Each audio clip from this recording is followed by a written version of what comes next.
Good evening, Little Masters, and welcome to episode 368 of the Prancing Pony podcast, where, well, let's be honest, I've been feeling the approach of old age for a while now. And it's not even been 60 years of great glory and bliss. Or half that, appearances aside. I'm not saying anything. Folks, pull up a bench in the common room and join us. I'm Sara, the Shieldmaiden of Rohan, and I'm here with the man of the West who has gathered and spent plenty, Alan Sisto. As long as there's none of that pesky payment stuff. Folks, join us as Sara and I actually conclude our time in the tale of Aragorn and Arwen found in Appendix A. Yeah, this time we promise. Yeah. Definitely. Yeah. Definitely, right? That was a bit of a surprise last week, wasn't it? Well, surprises. We can be spontaneous. I suppose. I like to plan to be spontaneous, though. I like to get all the details lined up in my calendar if I'm going to be spontaneous, yes. Exactly. Folks, no matter how you arrived, you're all welcome here in the common room. At the Prancing Pony podcast, we are reading and talking our way through Middle-earth with plenty of speculation and some truly terrible jokes along the way. Speak for yourself. We do love our deep dives into the lore, discussing our favorite themes and a whole lot more. But we do try to keep it light and fun, just a couple of friends chatting at the pub, and we're glad you joined us. And I'm sure you'll be glad you joined as well. But before we get to tonight's chapter discussion, I think it's time to revisit the War of the Rohirrim film. Yay! Yeah, it was worth talking about again. You might remember the standalone review that I did with Matt. It was released back when the film came out in December. If you missed it, it's now the intro segment for a very long episode 353, but that's been a while. Why am I coming back nearly 4 months after the film's release? Now, partly because the film is now out on streaming services, and I believe even those of you who didn't see it in the theaters are going to want to catch it, and it is well worth watching. But mostly because Sara has some really great insights, and I'd be doing you all a disservice if I didn't shine a light on them. So, you ready? No promises and no pressure. Exactly. So in the story of Helm Hammerhand in the appendices, we're never given the name of Helm's daughter, right? Hera in the film, let alone much in the way of her story, aside from the fact that Freka asked for her hand for his son Wolf for a politically convenient marriage. We know nothing about her from Tolkien. And at the same time, as we talked about last week, when Tolkien does give us a fleshed out female character, they're always amazing. How then does the film's choice of telling the story from Hera's perspective, featuring her as the protagonist, rather than simply do a pure retelling, reflect the importance of women in Tolkien? That is a great question. Good. Because, yeah, a little praise there. Just a little sprinkling of praise before we get started.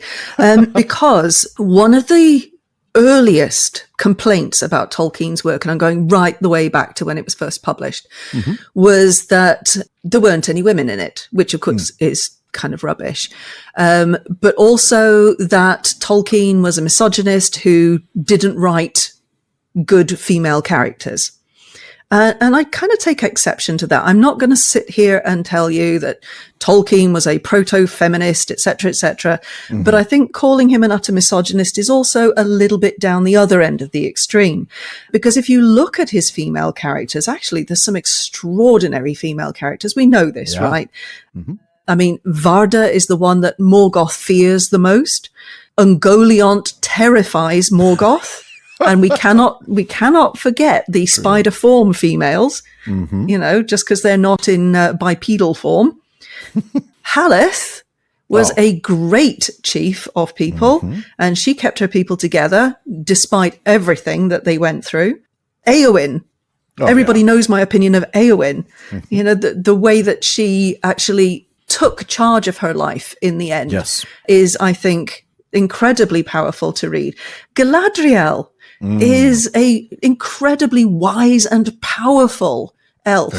In fact, I would argue the most powerful elf currently in Middle-earth in the Third Age. Yeah, I mean, it's between her and Elrond, and that's a pretty close battle. But I think I'd probably lean Galadriel, too. Galadriel is older than Elrond, has seen a heck of a lot more. And, you know, when they were tearing down Barad-dûr, it was not Elrond who took it down piece by piece. Nope, it was Galadriel.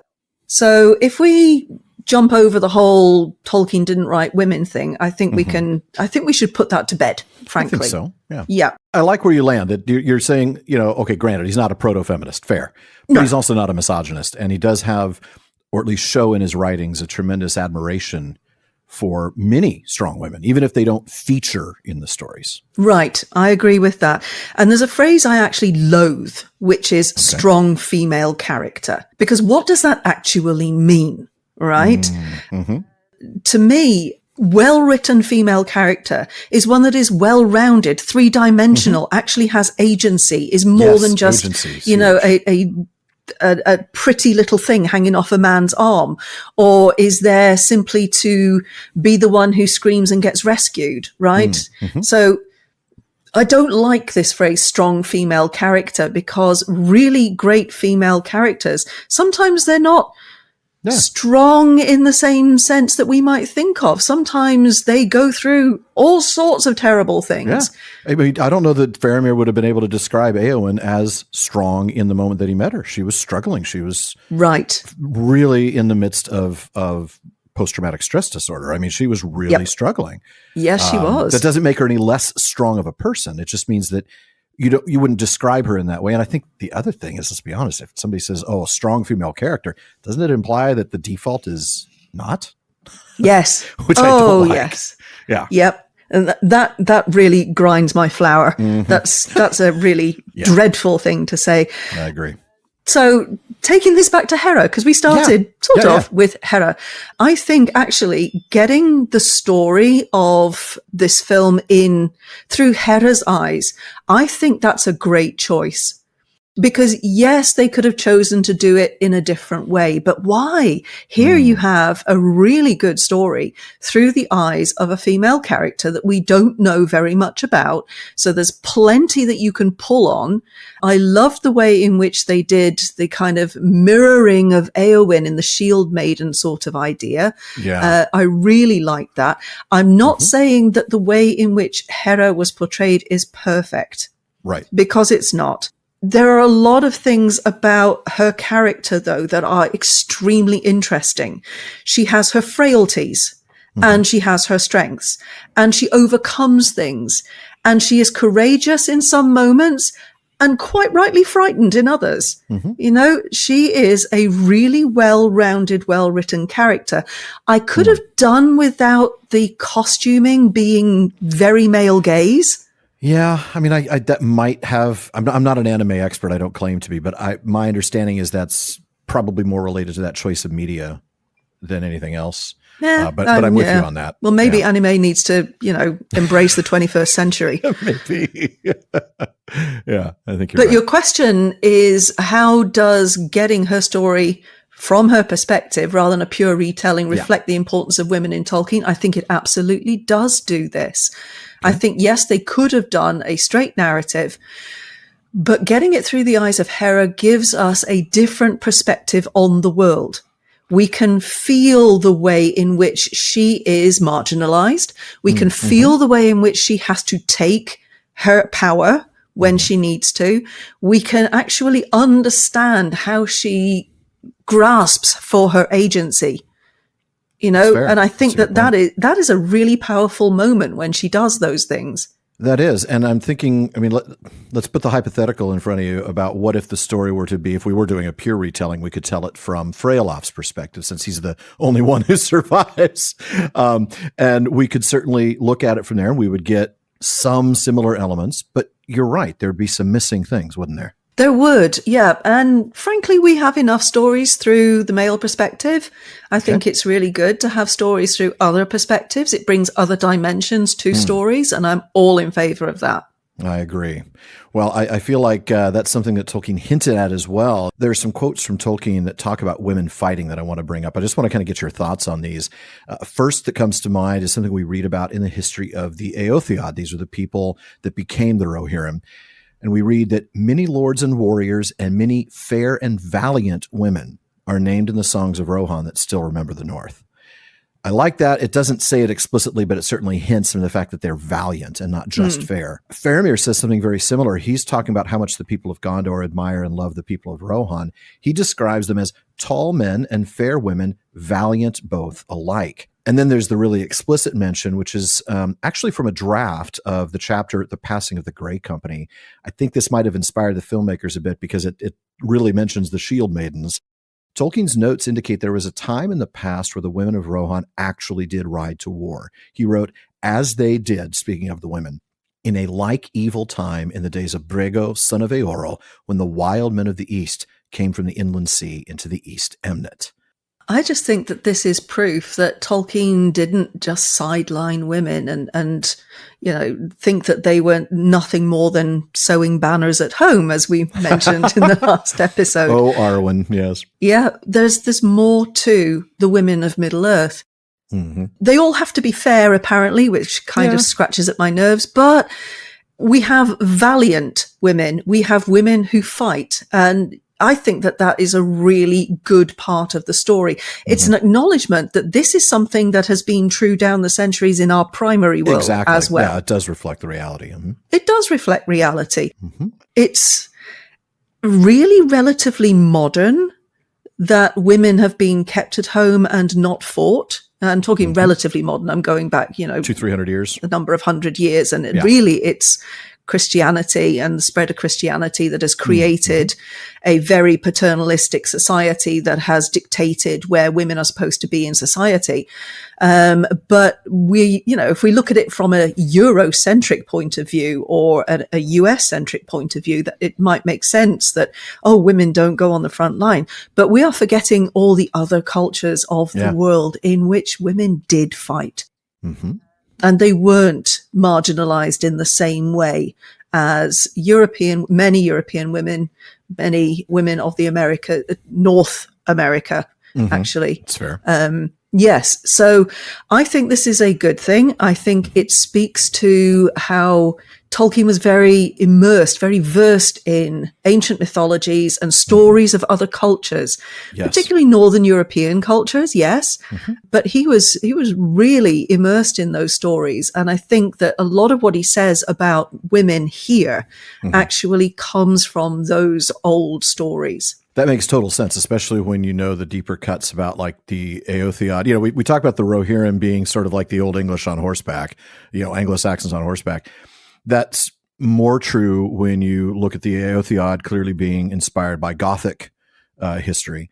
And so, you look at those two cultures in particular, or you look even older at their predecessors in, the Norse histories, and where women were not infrequent combatants. Mm-hmm. And I think we talked about this a little bit a few episodes back, the same question, but more in a primary world perspective with Dr. Brett Devereaux, who was able to bring in some really interesting historical insight on that. So folks, if you missed that, please go back, because that question, he was able to give us some really sound real world examples. Now we've chatted. Yeah, I mean, Boudica wants a word. Boudica always wants a word. And she should have one. She's damn well earned it. So, fine. Yeah, I'm not going to, who am I to tell her no? Right? I mean, last person who did that. Yeah, I don't want to cross her for sure. We've chatted a bit about a particular character before we sat down to have this interview. And you mentioned you have a lot of thoughts about Olwen. She was the lady in waiting for Hera, who it turns out is pretty handy with a sword and shield. What makes her such an interesting character for you? Olwen is amazing. Agreed. I love this character. Mm-hmm. The fact that she seems like nobody really in particular, just a lady in waiting, and that's all. But she is so much more than that. And she has some wonderful moments in the film. Does. Oh, absolutely. Now there's a woman who is valiant. Yes. Right. Her rescue of Hera, along with Freyolaf, of course, but the rescue that she pulls off going into the tower, and I mean, just fantastic stuff. Extraordinary. And it's one of the things I enjoy the most about this film, because yes, most of the film is from the perspective of Hera, but they have given us this other character who is incredibly powerful as a character, who just has this calm determination about her. Yeah. And she just rides out to take on the entirety of that army on the bridge and said, no, you're not going anywhere. And it's just brilliant. I absolutely love the fact that they wrote this other character in who has a wisdom and a strength and who is carrying the line of shield maidens. It does speak to the fact that in this time we seem to, or this culture seems to have kind of lost their way when it comes to shield maidens. I love the fact that Olwen steps forward and says, "Oh, we are right here. Yeah. We are right here." And then rightly, she passes on this way of thinking and this way of being to Hera, who, she is then inheriting this ideal from Olwen. I agree. I like how she serves as an inspiration for Hera in a way. Yes. I mean, like we've talked about before, you mentioned that Hera is, in terms of the portrayal of her character, she's not perfect, and that's okay. But she grows, and one of the reasons she grows is because she looks up to somebody like Olwen. Right? Olwen serves as an example setter for her. Yeah, exactly. I mean, Hera, you can see from the beginning, she doesn't want to be pretty princess who sits at home and waits for some handsome gentleman to come and decide that he's going to marry her. Yeah. So she has very much her own mind from the very beginning. But when it comes to who she becomes, eventually, by the end of the film, as you say, she looks to Olwen for that. Yeah. And that, I think, speaks to the experience of so many women in the primary world. It is very hard to be what you cannot see. When you have an inspiration right there in front of you, somebody who shows you this is possible, this is who I am, and you can be that too, and I will help you and guide you, then that makes it possible for her to choose that this is the way she's going to go. Like I said, this is such a reflection of women's experience here in the primary world that to me, it just sang the song of my people, Hard to be what you cannot see. That's a really good way of putting it. And I think you're right. I mean, she may look up to her father. She may admire her brothers, and she may even admire her cousin, but it's Olwen who serves as the role model for her. Yes. Yeah, that's excellent. Yeah. And I think also, as a middle-aged woman, I want to speak up here for the fact that they chose a middle-aged woman in Olwen to be the powerhouse. Yeah. I really like that, because another one of women's experiences in the primary world is that you get to be a woman of a certain age. You become, first of all, invisible, and then you become useless in the eyes of society. You're nothing anymore. What have you got to offer? You're no longer pretty. You're no longer producing babies. And there's just this awful idea that I'm afraid is still very prevalent, that middle-aged women, their only purpose is, and I'm afraid we've heard this actually relatively recently, that older women, their only purpose is to be a grandmother to grandchildren. And I think having characters like Olwen, older women who just say, this is not the life I'm leading. No. This is not the life I will choose. And showing younger women that there are other paths forward. This is vitally important. Absolutely vitally important for the young women of this time to understand that there are other ways to be and there are other choices for them. And honestly, having a woman like Olwen as a character, a middle-aged woman who is still immensely powerful and wise and knows what she's doing with a sword, that was my favorite part of the entire film. Yeah, I liked her character a lot. I also thought it was telling that the one who complained or who looked back and said, "Oh yeah, that was back then. We don't need that anymore." The Lord of Rohan who said that turned out to be the bad guy, the traitor. Yeah, funny that. Yeah, exactly. I thought that was a little bit of a nod as well. Yeah, bad guys can often be short-sighted. Well, before we move on into the episode itself, now that we've talked about Hera and about Olwen, and certainly from that female perspective, I also want to just get your general thoughts on the film as a whole. It was certainly an interesting choice of medium. I know that was an area that I both had, likes about and some challenges with, and then also maybe discuss its place in the pantheon of Tolkien adaptations, if you will. I was a bit concerned before I went to see the film because I'm not into anime. I'm not really into animated films at all. I can't remember the last time I watched something animated. The 1977 Hobbit? Possibly, and even that was a very long time ago. Although later than 1977, but still. So I was a little bit concerned that it wouldn't be for me. Yeah. And the first few minutes were challenging because I was trying to get my head around what was going on here. And could I really just put aside the fact that this is animated and just focus on the narrative and the characters? Right. And I found that I could, actually. Yeah. So I was pretty impressed by that. Yeah. I wasn't sure I would get drawn into the story as much as I was. So that was really good. Mm-hmm. Yeah, I could agree with that. It took a few minutes, like you said. That establishing shot helped. That they used a lot of what felt almost like real footage, of like it didn't look hand-drawn animation when you're looking at the ground. And a lot of the scenery felt quite real. Yes, and that helped, I think, a lot. But you're right. Once we were maybe 5-10 minutes in the film, I was no longer looking at it as an animated film. I was just following the narrative. Yeah. And that actually worked for me far better than I thought it was going to do. Mm-hmm. So that's good.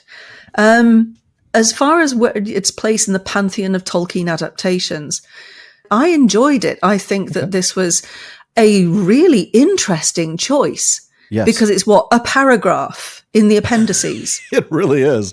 I mean, it's, I think maybe about a page at the most, the entire story of Helm, page and a half maybe, but certainly her story, her aspect of it is a sentence. It's just a fragment of that one sentence, actually.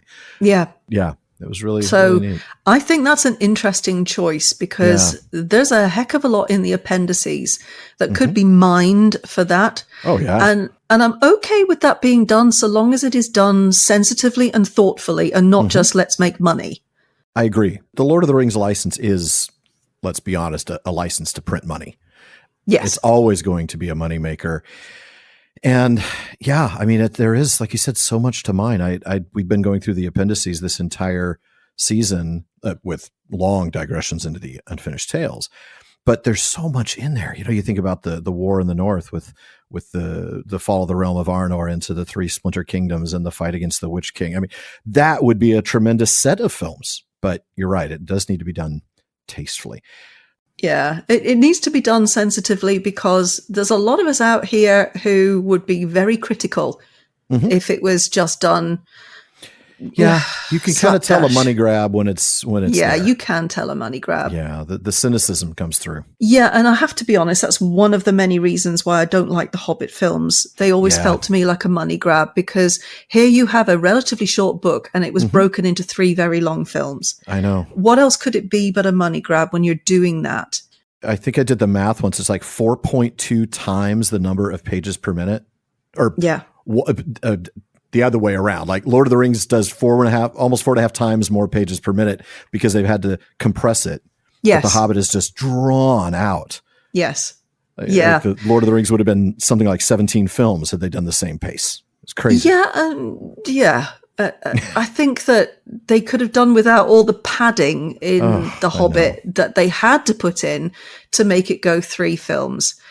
And that's what made it a cash grab. You're right. Yeah. And I know there are people out there who enjoy the Hobbit films. Yeah. And you do your mileage may vary and all of those sayings. Yeah. It just wasn't for me. Correct. I want to make sure that's really clear, folks, because, Sara and I are 2/3 of the team that do the Rings of Power wrap up. And we know there are people who don't like that show, or there are people who do. And again, the point is we're not here to tell you what is or is not legitimate Tolkien fandom. You could say that Alfred is your favorite Tolkien. Okay, maybe not. You could do just about anything. I might judge you, but that's fine. If that's what got you into Tolkien, that's what got you to Tolkien. Welcome to the fandom. We're never going to give you a hard time that you like those films. But like you said, they did have a little bit of a cash grab feel to them. So yeah, I think I would slot this in above those, but below any of the Lord of the Rings films that Jackson did. Those 3 sort of stand so high. I don't know that they're ever, even when they do The Hunt for Gollum in a couple of years, I'm not anticipating that it'll be as good or better than Fellowship, Two Towers, or Return of the King. See, the thing is, there's already a very, very good fan-made film of The Hunt for Gollum, which I very much enjoyed. I did too. And so they're going to have to do better than that, which is a very, that's a decent bar to ask, considering really all the money that they've got behind them. That's exactly right, because that film, sure, was done on virtually no budget at all. And, and yet is absolutely spectacular. So, Yeah. This will be interesting to see what happens in the future, but you're right. I would like to see more of those stories. Certainly, this one was a fun one to see, and I'm glad you were able to take your time today to talk about it, especially from a perspective that I might be able to talk about that, but not from the same sort of experience and, the same sort of insight. So thank you so much for doing that. You're very welcome. I thank you for giving me a platform in which to talk about things from that kind of perspective. Absolutely. Because that's not always easy to find either. That's fair. That is fair. Well, we're going to go ahead and get into the discussion of Aragorn and Arwen. And, like I said, folks, this was an unexpected episode in that we were planning on doing this in 2. But as we were working our way through the discussion last week, we're like, wait a minute, look at the time. So here we go, bonus episode. And we're going to go ahead and start where we picked up with the end of the Third Age. And Sara, would you start us out? I would love to. The Third Age ended thus in victory and hope, and yet grievous among the sorrows of that age was the parting of Elrond and Arwen, for they were sundered by the sea and by a doom beyond the end of the world. When the great ring was unmade and the three were shorn of their power, then Elrond grew weary at last and forsook Middle-earth, never to return. But Arwen became as a mortal woman, and yet it was not her lot to die until all that she had gained was lost. As queen of elves and men, she dwelt with Aragorn for 60 years in great glory and bliss. Yet at last he felt the approach of old age, and knew that the span of his life days was drawing to an end, long though it had been. Then Aragorn said to Arwen, "At last, Lady Evenstar, fairest in this world and most beloved, my world is fading. Lo, we have gathered and we have spent, and now the time of payment draws near." Arwen knew well what he intended, and long had foreseen it. None the less, she was overborne by her grief. "Would you then, Lord, before your time leave your people that live by your word?" she said. "Not before my time," he answered, "for if I will not go now, then I must soon go perforce, and Eldarion our son is a man full ripe for kingship." Then, going to the house of the kings in the silent street, Aragorn laid him down on the long bed that had been prepared for him.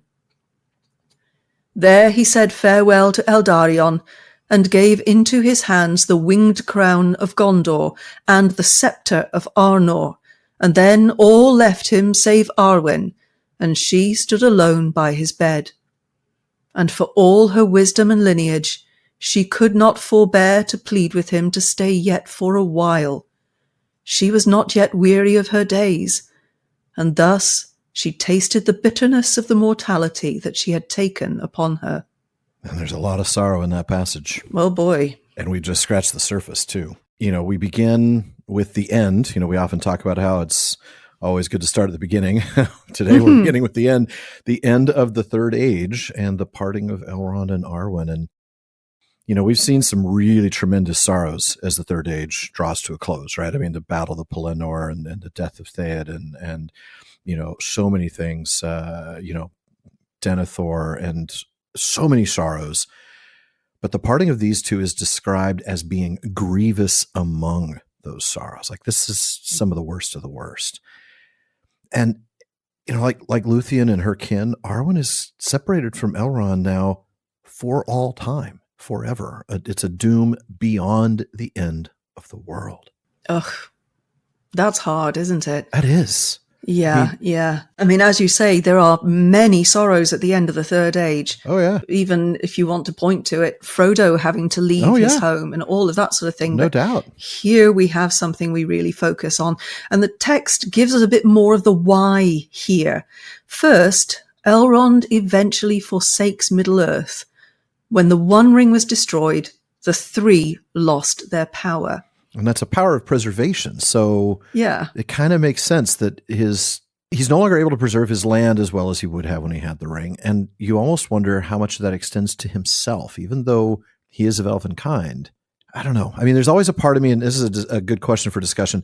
Why wouldn't he stay a little longer? Maybe why not stay until the birth of his grandson, for instance, or maybe even until Arwen's death. I mean, he's got plenty of time. Yes. But there's got to be a reason for that. What do you think? Right. I don't know.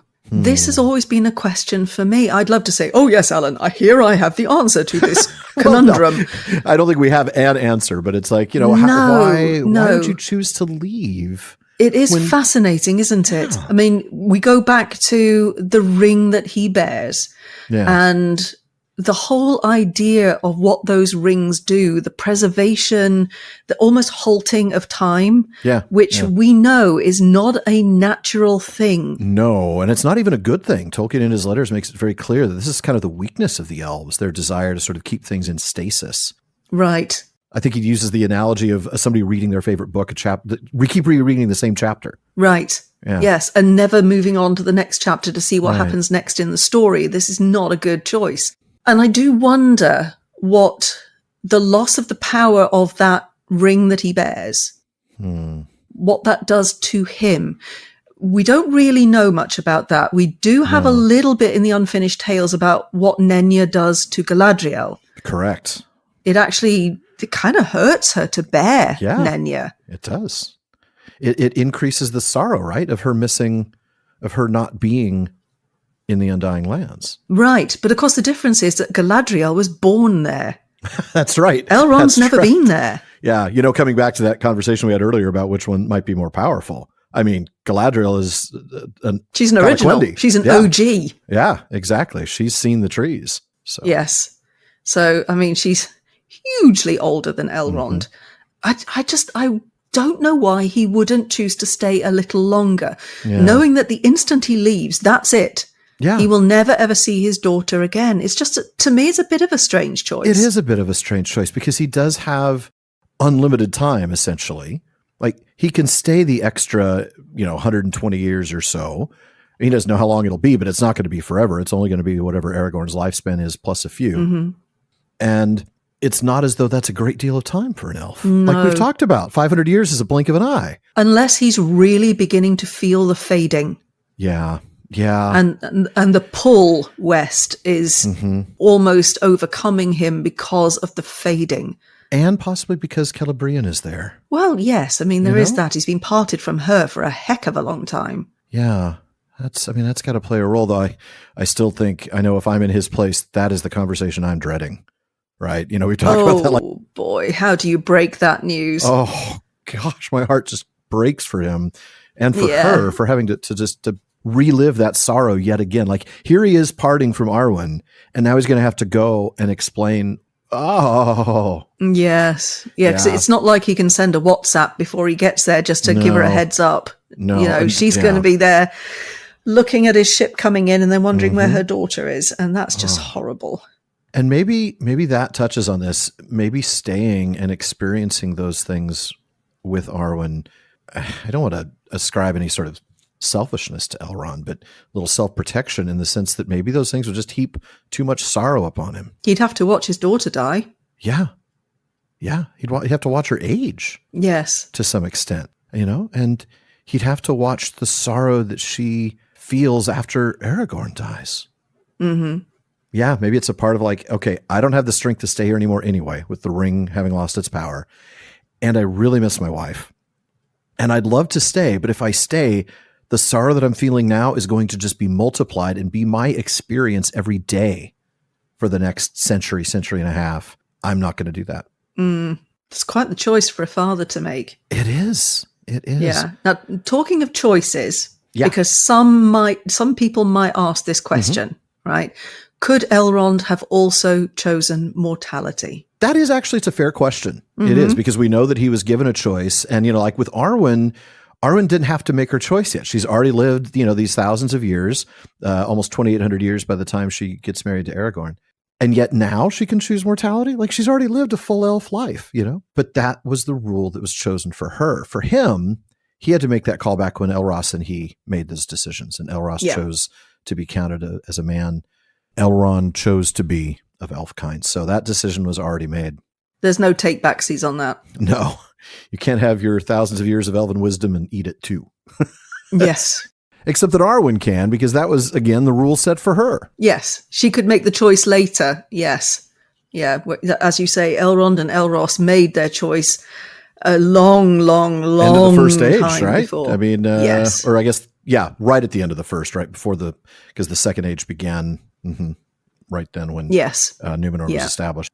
But Arwen, on the other hand, is now mortal. She has made that choice, although she isn't going to die for some time. No. But the text ominously says, not until all that she had gained was lost. Ouch. That's hard. That is hard to hear. Oh, boy. Like, I mean, is Tolkien judging her for making this choice then? Oh, you gained all of this by giving up all of this, but now you've lost everything. Everything. I mean, is that a punishment? Is that a judgment? Is it a reality, like a reflection of the reality of mortality? Yeah. You know, I mean, what had she gained in nearly 2,800 years before her marriage to Aragorn? She'd gained all this elvish knowledge.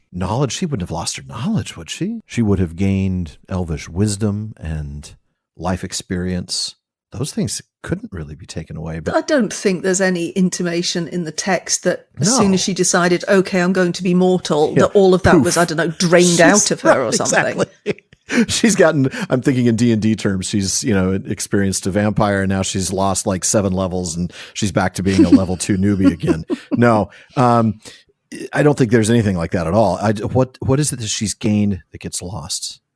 It's the love with Aragorn, right? That gain is going to be lost. That life that she's had is going to be over. But isn't that an interesting way of phrasing it?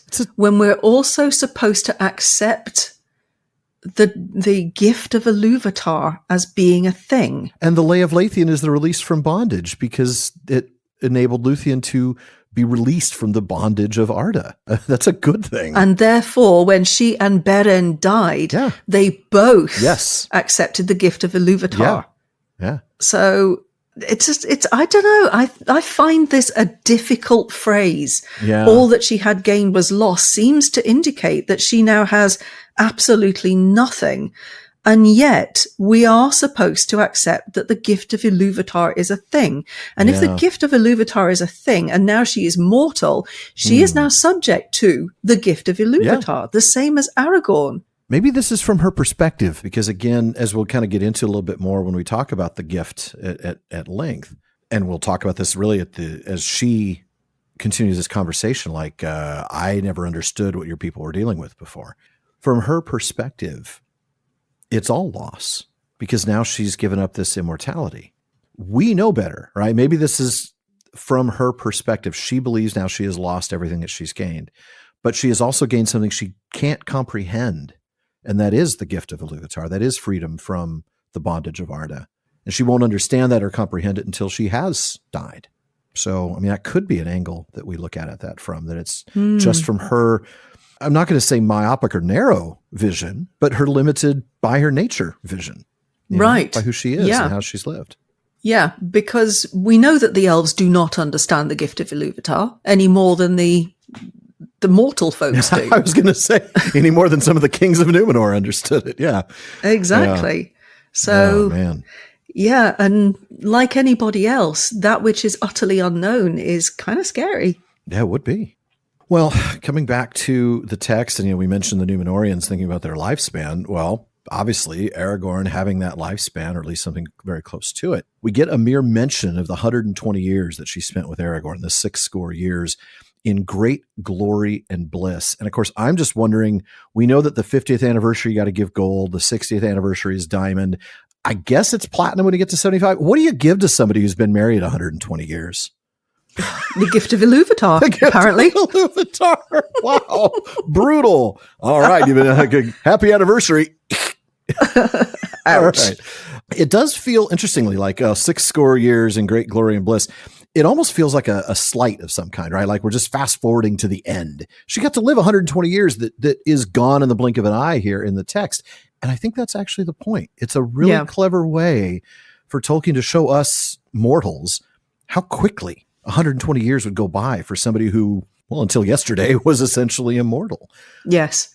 Yeah. It kept kind of shocking me. Like, I don't understand. I want to know more about their lives. the 120 years they got to spend in bliss. Oh, wait, but it would feel like just like that to her. It would. Yeah, 120 years is a week to the rest of us. Just about. I mean, remember, she was born in Third Age 241. You mentioned a week. I'm going to do the math because that's who I am. Oh, my goodness. You math nerd. She was 2,778 years old at the time of her marriage to Aragorn, right? Just a little bit shy of 2,800 years. So these 120 years that she spends with Aragorn represent barely 4% of her life experience. So that's the equivalent of a little more than 2 years for me at my age. And I can tell you how fast the last 2 years seem to have gone by. Oh, yeah. That's a blur. Actually, yeah. That's Isn't quite that kind of true. Wild? 2 years? Yeah. Yeah.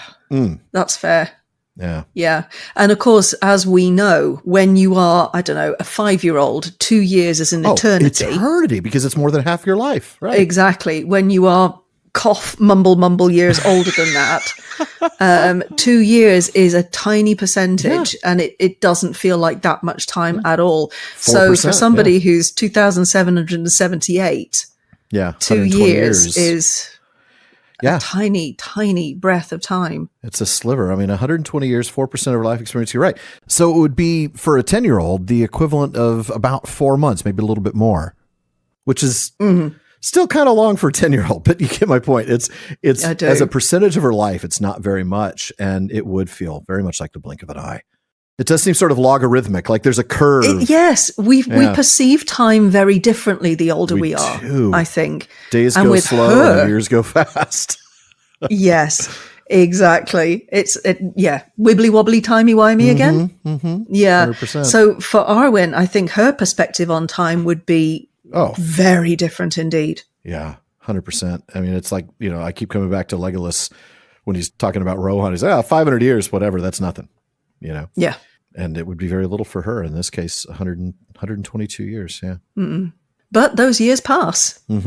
And in Fourth Age, 120, at the age of 210, and having ruled Gondor and Arnor as the king for 122 years, Aragorn knows his time is coming to an end. Wow. Yeah. Now, you and Don, you talked at length about this awareness that the men and women of Numenor had regarding their impending death. That was back in the postscript for episode 346. It was. Yeah.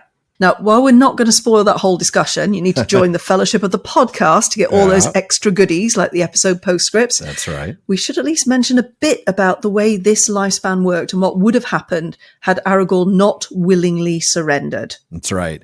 So Tolkien did explain that the Númenóreans, and of course, again, Aragorn is not a Númenórean in that pure sense of the word, but he is the most Dunedain of the Dunedain ever since Elendil. These men and women have been granted only an extension of the period of their vigor of mind and body. In other words, they grew up a lot like ordinary men from infancy through childhood and right up until they were full grown. I mean, it's not like a 16-year-old Númenórean looked like he was 5. He looked like he was 16. Yeah, they were just ordinary. Right, but it's after that things changed. Exactly. They then aged or wore out, I feel that one, very much slower, so that for them, 5 years had about the same effect as 1 year for ordinary mortals. Okay, that gives us a really good explanation of how the Númenóreans would, up until they were about 20 or 25, would seem very much like a normal human, and then they would slow that aging process down. This extended period of vigor of mind and body, this 5-to-1 ratio, how did they know when that time was ending? When the weariness of the world showed up, that's when they knew that time was ending. And Tolkien explains that if they still clung to life, decay would, as growth had done, soon proceed at more or less the same rate as for other men. Thus, if a Númenórean reached the end of vigor at about 400 years, he would then pass quickly, in about 10 years, from health and vigor of mind to decrepitude and senility. And if you knew that was coming after 400 years. I'm out. Yeah. Yeah. So back to the text then. Aragorn knows it's time. He just knows. There's no point in enduring a decade, and probably actually a bit less than that, because he's not living to 400 years like the Númenóreans at their peak. No. There's no point in enduring any kind of period of time of decrepitude and senility. No. And in that, of course, he's making the choice the way the oldest of the Númenórean kings did. The earliest did that. Before the fall. Exactly. 100%. Yeah, we knew there was a problem when the Númenórean kings stopped giving the scepter to their sons when their sons were, old enough and it was time for them to go. And then they would live out a few years before they would lay down their lives. These were guys that would then hold on to the scepter all the way into their senility and take this from my cold dead hands. And so then they would. So Aragorn, not wanting to face that, I can't blame him, tells her that his world is fading. That comes back to that whole weariness of the world that Tolkien said that's when they know it's coming. And this beautifully poignant way of putting it, we have gathered and we have spent, and now the time of payment draws near. Man, that hits hard, Yes, it does, doesn't it? But as you say, what a beautifully poignant way to phrase that. Yeah. There's so much in this. I'm so sorry. No. It's absolutely fine because we're both sitting here really, really quite taken by this phrase. There's so much to say about this, right? There really is. Yeah, because if you think about, this is actually a wonderful description of a life well lived. Yes, that's what I'm thinking. I mean, we only get to see the part about them gathering, right? This is, we've met each other. We fell in love. We got betrothed. I did the things that I needed to do. I became king, and we've spent. We don't get to really see his rule. We don't get to see all of their kids. We know there's at least 3. We'll get to that in a bit. They've spent the 60 years in glory and bliss. Mm-hmm. But now the check's here, and it's time to pay. Yeah. And if there's one thing that we do know, at the end of all things, this is something that's going to be right there waiting for you. 100%. And it's inevitable. And of course, this is what happened with Numenor. This is the fall when people who were mortal tried to reject the idea of mortality. Exactly. I don't want to make that payment. And I want to find a way to keep on having this, 60 years of glory and bliss. Why can't it be 1,000 years of glory and bliss? Right. And this is the difference between the check is presented and you get your wallet out and you hand over the money and you thank the waitstaff for the lovely experience, or you try and make a dash out the door and you're grabbed by security who then punch you to the ground, grab your wallet anyway and leave you bleeding on the floor. I've never thought of Farazan as a dine and dasher, but that's exactly what he was. Right. Yeah, it's the same kind of idea, just 100%. Through a slightly odd perspective. Yeah. It's taking without paying. Exactly. And that's literally just not a possibility in the world of men. That's not how it works. And it's not a decision or a good thing or a bad thing. It just simply is. It's a tautology. Men are mortal, flat out. There's nothing you can do to get around that. And if you try, you're either going to end up like Farazan, buried in the caves of the forgotten until the end of time. You want immortality, you've got it. Or you're going to end up a ring wraith, stretched so thin you don't even have a corporeal existence anymore. Be careful what you wish for. This. Yeah, 100%. Yeah, exactly. And it's better, and Aragorn knows this, to accept that it is time rather than try to squeeze any more time out and then not enjoy what's left of it. Because, with our Farazan, he spent so much time focused on wanting to be immortal that he forgot to actually enjoy the life he had. Live what you've got, right? Right. Yeah, I mean, that's all, in the end, it's all we can do. It's all about choice again, and Tolkien was big on choice. Huge on choice, especially for men, right? I mean, we can talk about fate when it comes to the elves in particular, but Farazan was so enamored of what power could give him in his mortal life that he thought, well, if I can live a little longer, I can have even more power. And that's that was his eventual downfall. Though, in fairness to him, it was the downfall of the previous, 7 or 8 kings, I think? Yes. Something like that. He was just the end of the line. Yeah. You mentioned earlier that this was inevitable. I think even Arwen knew it was inevitable, didn't she? Yes, she did. And this is one of those conversations that Arwen knew was coming, knew had to happen. She even foresaw it happening. We get more foreseeing here again, of course. But unsurprisingly, this doesn't make it any less painful. No. How could it? No, how could it indeed? So she appeals to his role as king. Would you go and leave your people before your time? It's a nice try. Yeah, but he points out it's not before his time. No. Right? He has been a great king, but if he slides now into senility, what kind of king is he going to be? That's not going to be the leadership to his people that he wants to show. Exactly. No. So he either goes now willingly, or he ends up being kind of forced out. I love that word, perforce. Perforce, yes. I will be, it's either I leave now or I leave perforce. Yeah. And of course, like he points out, look, Eldarion is ready for the throne. And folks, he really is quite ready. He was born in Fourth Age 1. He's 120 years old now. So he's ready for the throne. He's probably been ready for a good 40 years. Yeah, come on, Dad. Minimum. Exactly. So Aragorn heads down to Rathdinan. That's the Silent Street, into the House of the Kings. And as I'm thinking about this, as we're reading that text, I realize it's a place that no king has been since Eärnur placed the crown of Elendil in the lap of his father, King Eärnil. That was more than 1,000 years before, in Third Age 2050. This is a historic moment. It's like 1,100 years. Yeah. Yes. Yeah. But his place of rest had already been prepared for him. Yeah. This conversation really wasn't a surprise. No, it wasn't. And you mentioned in the text the long bed. I realized it's actually a very long bed. He was at least 6'6", so we need the extremely long bed of rest here for the king. I hope it was a good, comfy mattress as well. If you're going to go out, you want to go out comfy. Yeah, absolutely. Maybe a little adjustable, a little incline the head a little bit. Oh, nice. Maybe with a bit of like one of those massage things going on under there. Yeah. I don't know how that works once you're dead, but yeah, I certainly. Well, as you're dying, you could be really comfy while you're dying. Might as well. If there's going to be a time that you need to be comfy, that would be it. I would say so. Yes, absolutely. So anyway, this is ridiculous. He said goodbye to their son and he gave him the crown of Gondor and the scepter of Arnor. And those, of course, are the emblems of authority of the high kingship. And then everybody leaves. Yeah. It's just Aragorn and Arwen left alone for their final farewell. Oh, man, that's the emotions in this room at this point have to be beyond what any of us could conceive. I mean, 120 years with somebody. And for Arwen, of course, realizing that this is going to change her entire existence. So she pleads with him, please just a little bit longer, right? But it doesn't work. He knows it's time, and it's time to go now. And the final part of what you read, my goodness, is that a heavy reminder of the price she's paying? She's now tasting the bitterness of the mortality that she had taken upon her.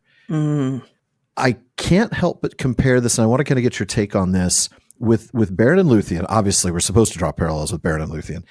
When Beren died the first time, Luthien was not yet mortal.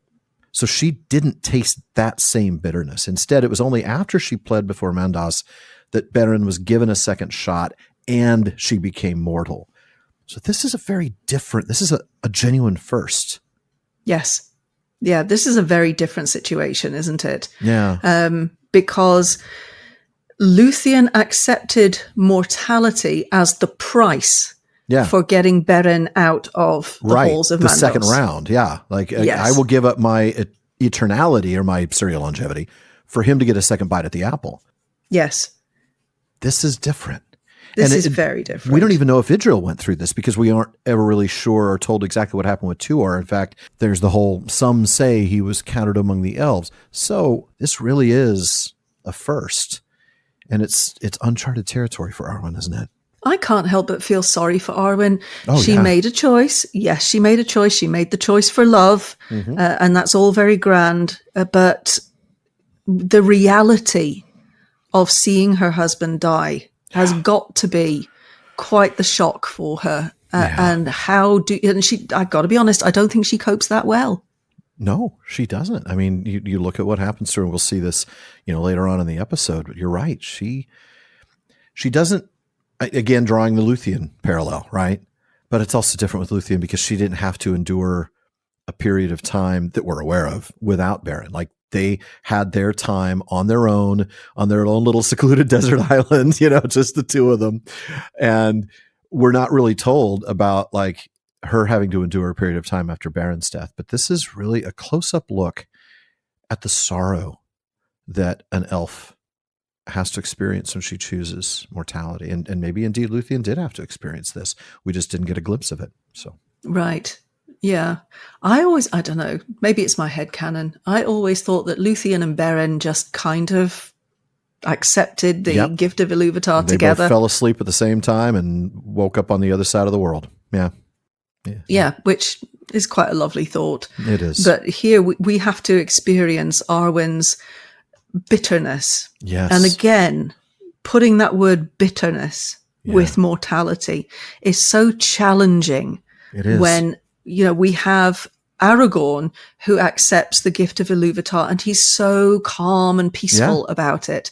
Yeah. For him, he says to her, there's more beyond the bounds of this world. He is absolutely certain that actually this is a reward in many ways. Yeah. And he is okay with it. But Arwen just doesn't know what to do with it, really. Comes back to the natures, right? I mean, she's taken on a nature that wasn't inherent to who she was, and that's going to have a cost. Yes. And she's now experiencing something that should have been entirely alien to her. And it's a sacrifice that enables the ennoblement of men from here on out through Aragorn and through their son. But it is a sacrifice. Oh, it is. Very real sacrifice. I think we should acknowledge that. 100%. And it's a much greater sacrifice for her than it ever was for Aragorn. Oh, yes. Because it was always going to happen for Aragorn, and he was fine with it. Yeah. In many ways, it is so much easier for Aragorn, apart from the fact that he would have known from, whenever it is we become aware of our own mortality. Yeah. And he would have been pretty young because, of course, his father died when he was very, very young. A year old, I think it was, right? Maybe it's 2. Yeah. On top of that, he gets a lifespan that is much longer than the average mortal man. Mm-hmm. So he's done very well. And he's had a great life. He's done everything he set out to do. He's leaving his kingdom in good hands and in good order. Yeah. So this is not that hard for him. No. Like, I've done what I came here to do. I've been king for over a century. I've reunited the realms, right? We haven't had a high king since Isildur for 2 years. So this is really something else. And he's restored Annuminus, right? We read about the restored house there that the hobbits go and visit him in. They've had at least the 3 kids. He's got a son who's ready for kingship. Everything's great. Yeah. There's even a little bit in the whole House of Eorl section where we read about he and Éomer going about and doing these things, after in the Fourth Age. Yeah. He's done the great things. Boys' nights out. Yeah, exactly. And, it's time for him to go. And I'm sure, we don't see this in the text, but I'm sure there is a part of him that sees her sorrow and is deeply moved and grieved by it, but refuses to sort of give into that because he needs to show, or believes that he needs to show her the strength, the hope, the things that she's struggling to hold on to. I admire that for him. Like, this is a time where maybe being sorrowful with her in her. I mean, a lot of times when somebody's hurt, you come alongside them and you want to be hurt with them and you share in that hurt, right? That's human. That's empathy. That's love in many cases. I think here he knows that the right thing to do is to give her that encouragement and that hope, that Estelle that he is and that he has, because he knows that she's got that sorrow, right? There's no hiding that. He would have known. No. And yeah, the fact that she's pleading with him would have been enough to tell him, yes. Breaking his heart. And that's the thing, he's hurting inside because this woman that he's loved for 120 years plus the years before that, it's like 160 years he's loved this woman. And yeah, it's got to be hard for him to see this, knowing that he could stay and bring her joy, but it's still going to end. He can't stay forever. Well, yes. And for how long is he going to bring her joy if his ending is senility and decrepitude? Yeah. I mean, how much harder in some ways would that be for an elf to see? To watch. Yeah. Because that sort of aging is, again, totally alien to an elf. Yeah. And, if we bring that into the primary world, it is very, very difficult to watch an elderly loved one succumb to senility and or decrepitude. It's really, really tough. Talk about the bitterness of mortality. Yeah. Yeah. I think anybody who's faced that, and I can speak from some direct experience, that is really, really hard. I can't imagine it with a spouse, but with a parent at least. And it is deeply painful. I think he's done the right thing here, in trying to just give her strength as he leaves. Yeah. I agree. It's part of the human condition, isn't it? Everything actually ends in sorrow. Everything. Everything. Yeah. Yes, because that is inevitable. I mean, even for those of us who are lucky enough to be extremely happily married and have been for, a great long period of time and intend to be for quite a long time. As long as you're alive, yeah. Well, he puts the bins out and does useful things. Who else is going to do that, around? Right. But the fact is that at some point, even in the best of marriages, one person will die. Yeah. I mean, yes, of course, sometimes you go together because, plane crashes are a thing. Well, I was going to say sometimes, yeah. Yeah. But in the normal way of things, one person in that pairing will die. Yeah. And that means that the ending of a time of being together, there's sorrow. Yeah. And so what do you do with that? And speaking as somebody my mother has been widowed now for 15 years. It's terrible at the time. Of course it is. Yeah. But you have to kind of look back at the things that were good and hold on to those things. And that's something we're going to see that Arwen struggles with a little bit, isn't it? Yes. Yeah. Yes, indeed. We'll come right back for that.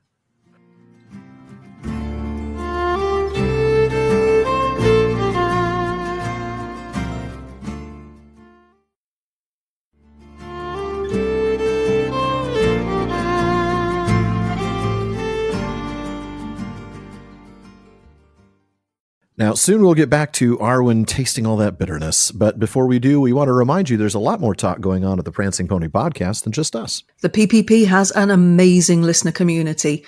They're always coming up with great questions and discussions across all our social media spaces.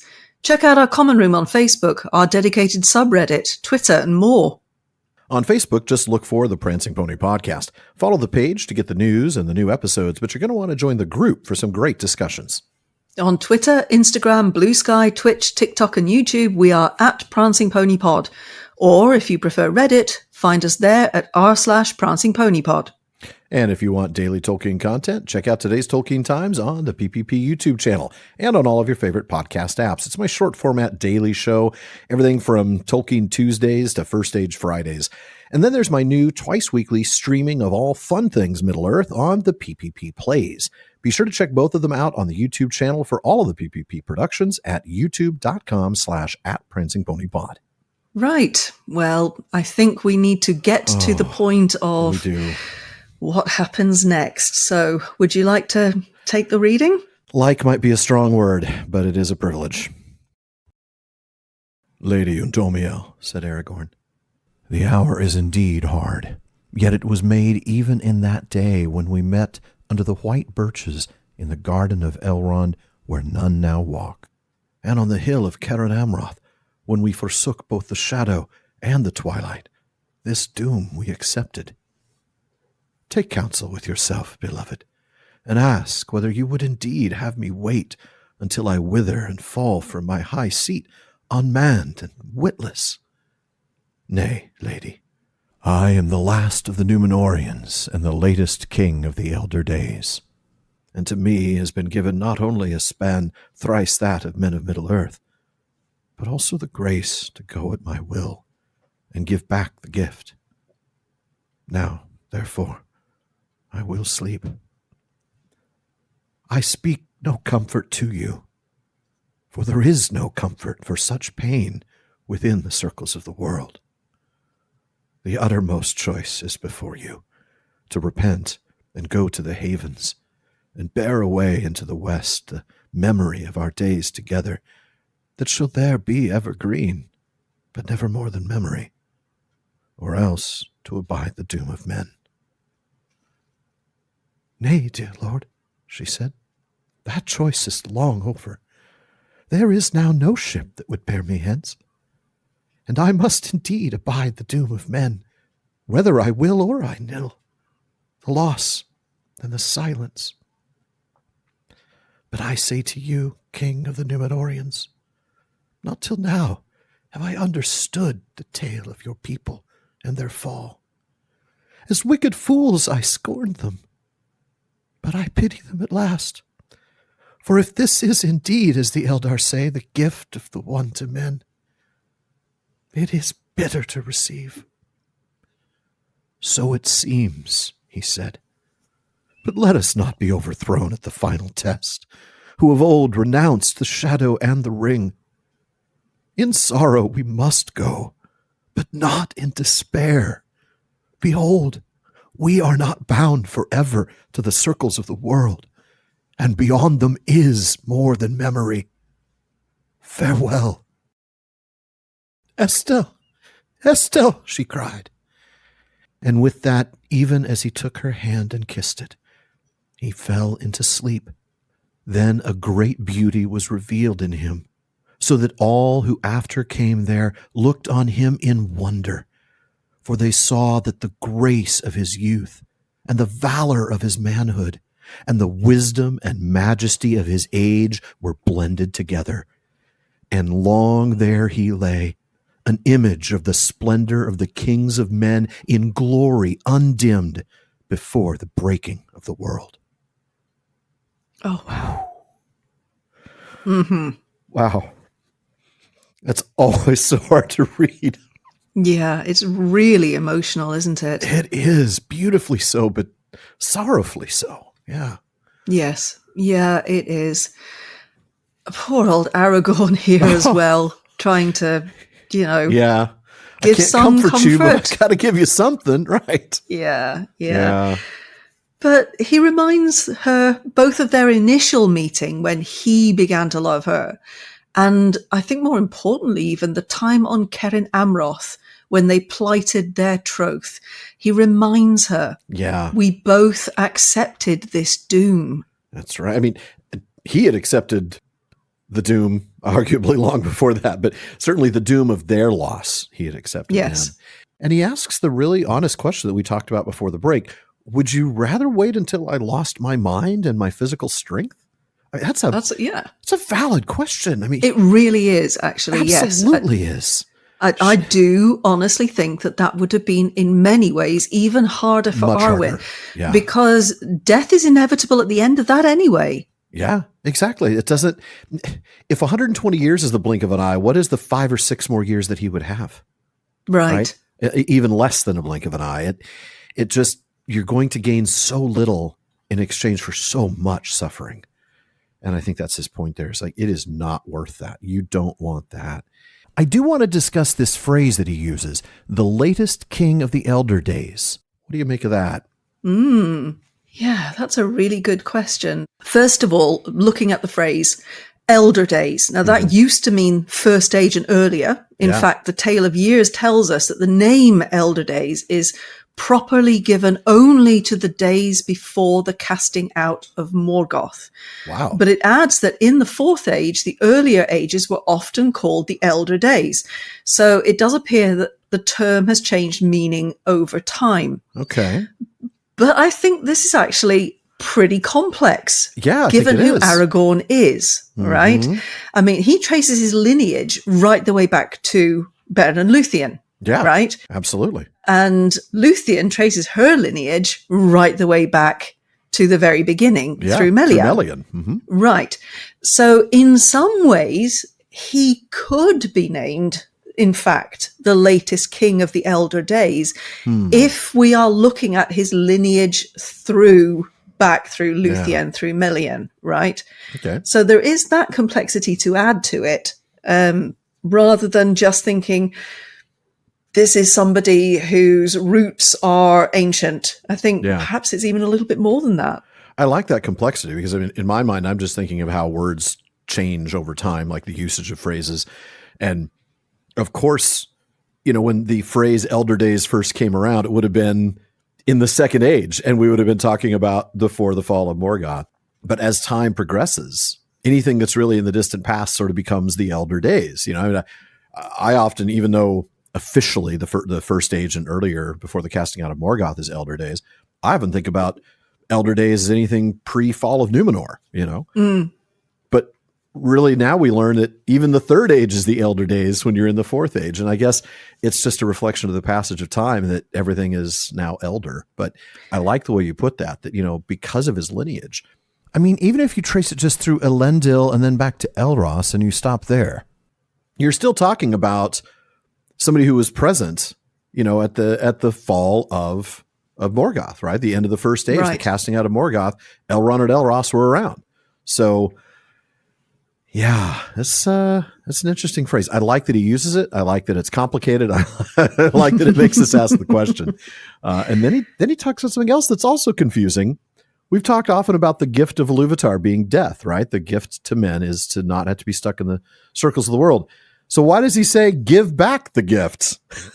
That makes it sound like he means that the life is the gift, which, I mean, it is. In some ways it is, isn't it? Yes. But it's an interesting way of phrasing it and of course, gift here is not capitalized. And I think that helps to clarify maybe that we're not talking about the gift of Iluvatar. But it is interesting. Give back. It is. Gift. And because of the lack of capitalization of gift, I read it as not meaning literally the gift of Iluvatar. There's no giving that one back. You try and return it, but it doesn't matter even if you have the receipt, you're not getting your money back. No, this is all sales final. Yeah. Yeah, I think in this case, it is about the gift of life. Yeah. And we've already mentioned how there is payment to be made at the end. Yeah. And so you have received this gift. The payment is you give it back. Yeah. Right. Thank you very much. I've had a great life. I think the gift is the extended life of the Númenóreans. I'm looking at it in context, right? He's talking about I'm the last of the Númenóreans. To me has been given not only a span thrice that, but the grace to go at my will and give back the gift. The gift being the extended lifespan. Right. So, yeah. Okay. Answer my own question there, but only because you kind of spoon fed me the answer. But yeah, that's but again, I think here. it's part of the deliciousness of picking over Tolkien. There's so many things to find, even in the teeny tiny little words. And this is such a dense section of the text for that. I mean, this whole story of Aragorn and Arwen, but especially this part. And that's why it ended up being a third episode. The poignant truth here, of course, is that there is, as we talked about earlier, literally no comfort for the pain that she's going to suffer now. There's no way to soften that blow. There's no way to make it less painful. I mean, you can say all you want. It'd be worse if I stuck around. It doesn't change how much this stinks right now. There is no comfort in the world, no words at all that he could say that would take away the pain she's about to experience. Right. And I actually think that's a very human thing to think. He's right. Yeah. There are some things for which there is no comfort. Yeah. Because you can't make it better. Yeah. Most of us who do think we have some empathy when we are, when we're faced with somebody who is hurting, like you said, we want to sit with that. We want to sit with them. We want to, share in what's going on with them. But another thing we want to do is cure it. Yeah. We want to say it'll be okay. And we want to say, how can we fix this? And you can't fix this. And you just can't. Yes. No, it's one of the things that great age, as you and I both know, brings that wisdom that actually sometimes you shouldn't be offering a cure. No. You shouldn't be trying to say, oh, it'll be okay. It'll be okay. Don't cry. Oh my goodness. Exactly. Yeah. Because none of those things are actually true in so many things that go wrong for people in life. Yeah. You're better off saying, I will sit here with you. Yeah. I will be with you. Yes. Again, when we get to a certain age, you and I have both gone through losses. Yes. Right? That's correct.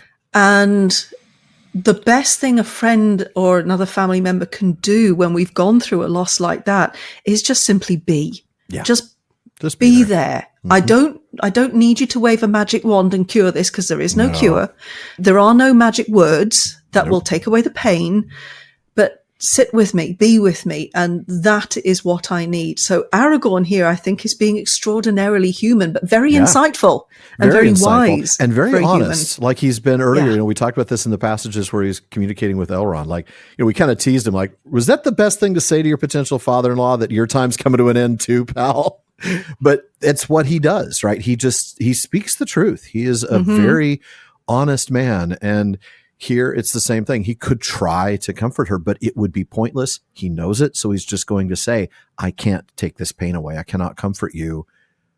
There's nothing I can say to make you feel better about this. Yeah. Yeah, because he's not going to change his mind. No. That's the comfort that Arwen is looking for. And what comfort would that be? Like we've said, a few years of misery and then death anyway. Yes. No, it's not really much comfort. That's not comfort at all. No. He does offer a little bit, though, doesn't he? He offers a lifeline like, well, you could always just change your mind. And catch a ship? Yeah. I find it interesting that he suggests this. I mean, is this something that he's held on to, thinking this might be a thing? Because that seems unlikely. Yeah, it does seem unlikely. I mean, he does sort of try to talk her out of it by saying, well, you could go there, but of course then our life is going to be nothing but a memory to you, right? The memory will be there forever. So that means all this sorrow will be there forever, kind of left unsaid. But yeah, you're right. I mean, he knows that he's got to know she can't make that repent. She can't change that because choice. the choice has been made. Oh, yeah. And he even said that just a few minutes ago. We accepted this doom. Yeah. All the way back then, right? I accepted it when I fell in love with you. You accepted it when we plighted our troth on Karen Amroth. So why is he even throwing this out there as a potential possibility? Unless maybe it's a way to get her to think that, if she could sail away, if she went west, she would take with her the memories, but that would be it. Right. Whereas he then goes on to talk about beyond the circles of worlds, there is more. Where it's more than memory. Again, this is kind of touching on the gift of Iluvatar and the idea that there is something beyond death in which they may be reunited, in which case there would be more than just memory. Right. There would be some sort of a reality, whatever that reality might look like. Yeah. But Arwen knows. Yeah. And she reminds him that it's no longer possible. She has to abide the doom of men, regardless of what she wants. The choice has been made. Whether I will or I nil. I love that. That's such a really cool phrase. And she's just like, it doesn't, there's literally no choice now. Yeah. Then we get that acknowledgement that I really love that mortality is a hard pill to swallow here, right? I mean, I scorned your people, your Numenorians, as wicked fools. She would have known all about that. Yeah. But I pity them now. And again, I think we always come back in Tolkien to the importance of pity. But I couldn't help but compare this to the elves who delivered the messages to Numenor, right? The ones who are essentially, so which of us should be jealous of the other? Because we're stuck here. You get to do all these cool things. You get the full measure of free will, right? We're still bound to the music. So we make our choices, but really our choices don't have a lot of influence on the rest of the world. Like we don't get to do things that are like unwritten. You do, but we're stuck here. Like, we're kind of jealous of you too, Yes, I mean, it's got to be kind of wearing if you die at the Nirnaeth Anoidiad and then you come back and then there's another battle and you die at that one as well and then you come back and I mean, you can understand how it would be wearing. Yeah. Well, exactly. I mean, there are primary world religions where they have this idea of you are reborn, but this is not a prize. No. This is not a reward. This is you having not yet earned And now I'm thinking of the bowl of petunias formed by the heart of gold in Hitchhiker's Guide to the Galaxy that right next to the whale that falls. And the only thing that went through the mind of the bowl of petunias was, oh no, not again. So that's just the most random things that pop in my head sometimes. Yeah. Oh, that never happens. Well, especially with Hitchhiker's Guide. That just happens all the time. That's completely fair. I think one should always call upon the Hitchhiker's Guide, along with Monty Python, wherever possible. Yes, 100%. Yeah. So yes, there's this whole idea of we have this serial longevity. It's not immortality. It's serial longevity. And it's a whole process to go through. If they die and they can actually die in Middle Earth, then it's a whole like blend you up and pull this bit out and sort out a new body. And then they've got to do it all over again. And you might think if you're mortal, you might step back and think, well, that's great. That means I don't have to worry about death. I even get my memories back. I get everything back, really. Because if you were married, you're still married. I mean, with the exception of Finwë and Muriel. So, you come back and your wife's like, wow, this is a better body than you had before you left, Nice six pack. Right, exactly. You're like, don't get used to it. It's new, right? I'm not going to keep it.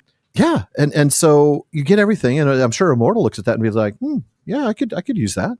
Yes, but that's because they don't understand how wearing it is to have to keep coming back and keep doing the same thing, and knowing that is just going to keep going and keep going and keep going until the very, very end. And that's the other thing is, we talk about, and Aragorn says this, that beyond the circles of the world, there's more than memory. No, he doesn't know that with certainty, right? This is his hope. This is his Estelle. But we do know that there may be nothing at all past the end of Arda. Total annihilation. Yeah. It's over. Everybody who's here is gone. And the elves believe that. So you get to keep coming back and you get to quote unquote live forever. But the forever is really just as long as the planet. And then when that's wiped out, we're all done. We don't know what happens after that.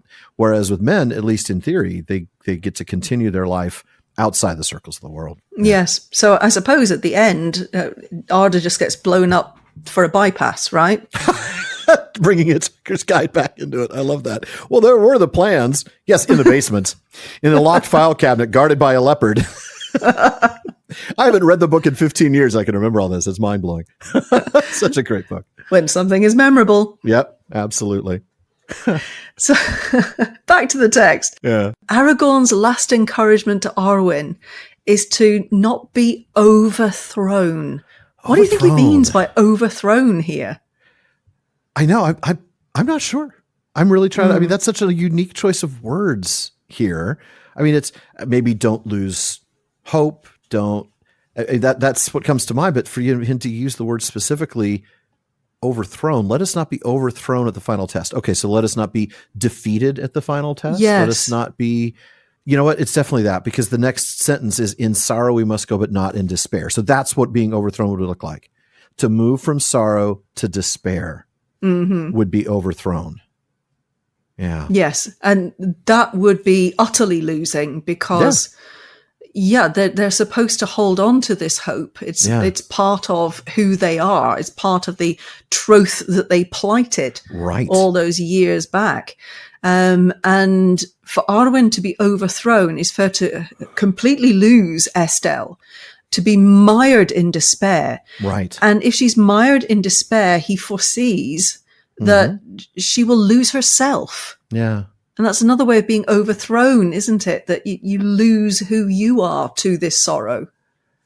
I'm not sure to what extent she actually is, though. I mean, there's a part of me that sort of sees her as being, at least in part, overthrown. To the point that's that the problem. Yeah. I mean, I love Arwen, don't get me wrong, but no, but when we get to the last section, which we'll get to in a little bit, I do think she is overthrown. As despair. Yeah. Yeah. That is so hard to see. Yeah, indeed.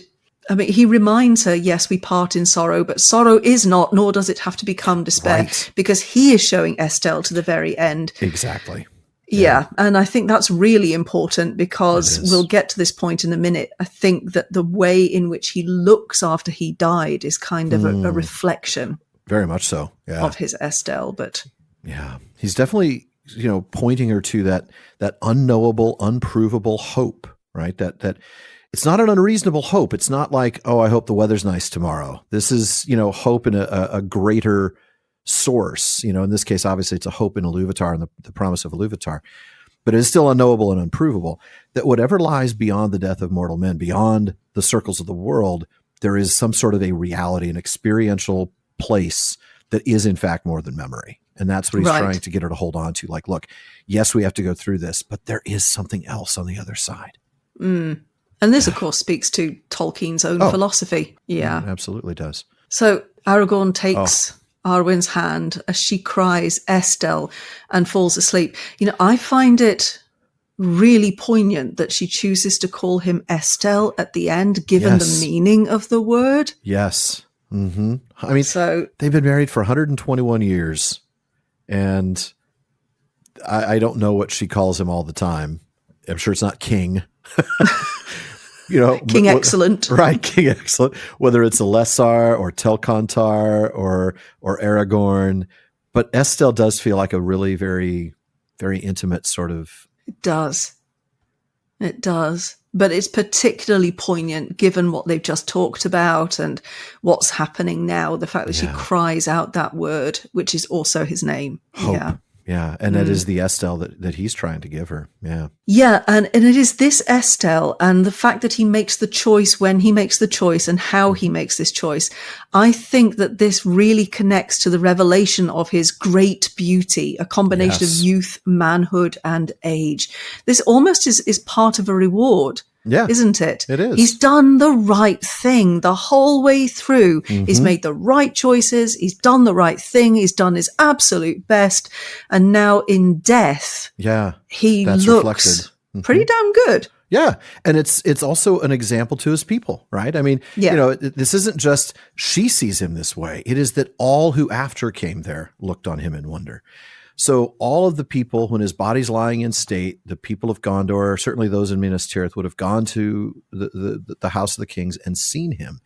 And they would have seen this. And I think you're right. This is like showing them that he did it right. He did it right. This is the way it needed to be and ought to have been. And it sets an example for them who, the ones who are of more pure blood are going to have that choice to make as well, whether to give back the gift or to die unmanned and witless.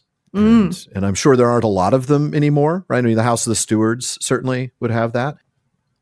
It makes me immediately jump to, okay, what would Faramir, the end of Faramir's life, which would have actually happened before this, almost certainly, because he is not going to be of the same kind of bloodline as Aragorn.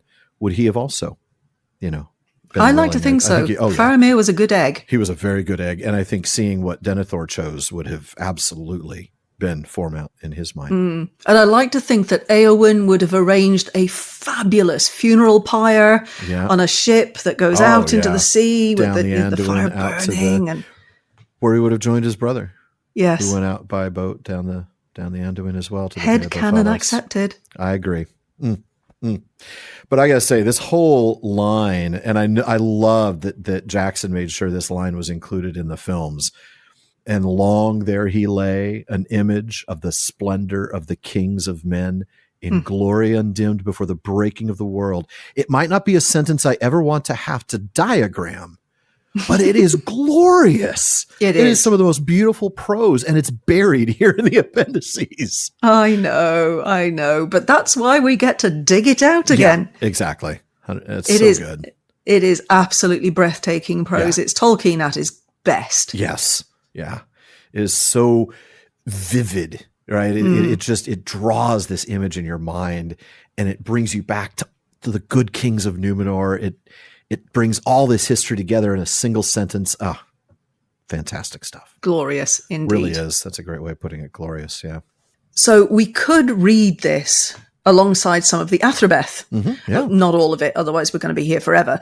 But this discussion that Aragorn and Arwen have here has some resonance with the discussion on life and death between Finrod, an elf, and Andreth, a mortal woman. And when Aragorn tells Arwen, "In sorrow we must go, but not in despair. Behold, we are not bound forever to the circles of the world, and beyond them is more than memory." We can contrast this with Andreth's statement that the wise among men say, "We were not made for death, nor born ever to die. Death was imposed upon us." And that men are not by nature short-lived, but have become so through the malice of the Lord of the Darkness, whom they do not name. Yeah, there is so much in the Athrobeth, and I know at some point we'll actually cover that on the show, probably, I'm thinking 2 seasons from now, maybe, when we cover the Great Tales. I think the Athrobeth's going to get tied in a lot with Beren and Luthien. Oh, yes, I'm sure.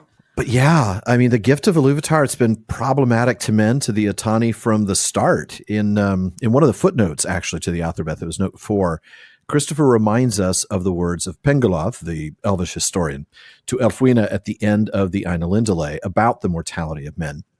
The words are, "Death is their fate, the gift of Iluvatar, which as time wears, even the powers shall envy." Okay. Side note, we just talked about elves maybe being envious of the gift of men. Even the Valar, who are also stuck in the world until it ends, are going to probably envy that.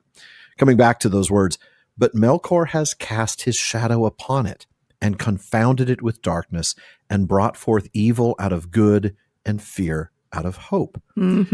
So Andreth's bitter complaint that Iluvatar had forsaken the Atani and that the Valar had ignored them, certainly not without merit, right? I mean, it's certainly understandable from her perspective. Think so. Oh, yeah. Yeah. I mean, all that they'd ever known of Iluvatar was this disembodied voice in the darkness. Most of them not even that, really. I mean, it's more like, they knew of the Valar and they only knew of Iluvatar as supposedly their boss. I mean, it's like he's just this mysterious non-entity to them.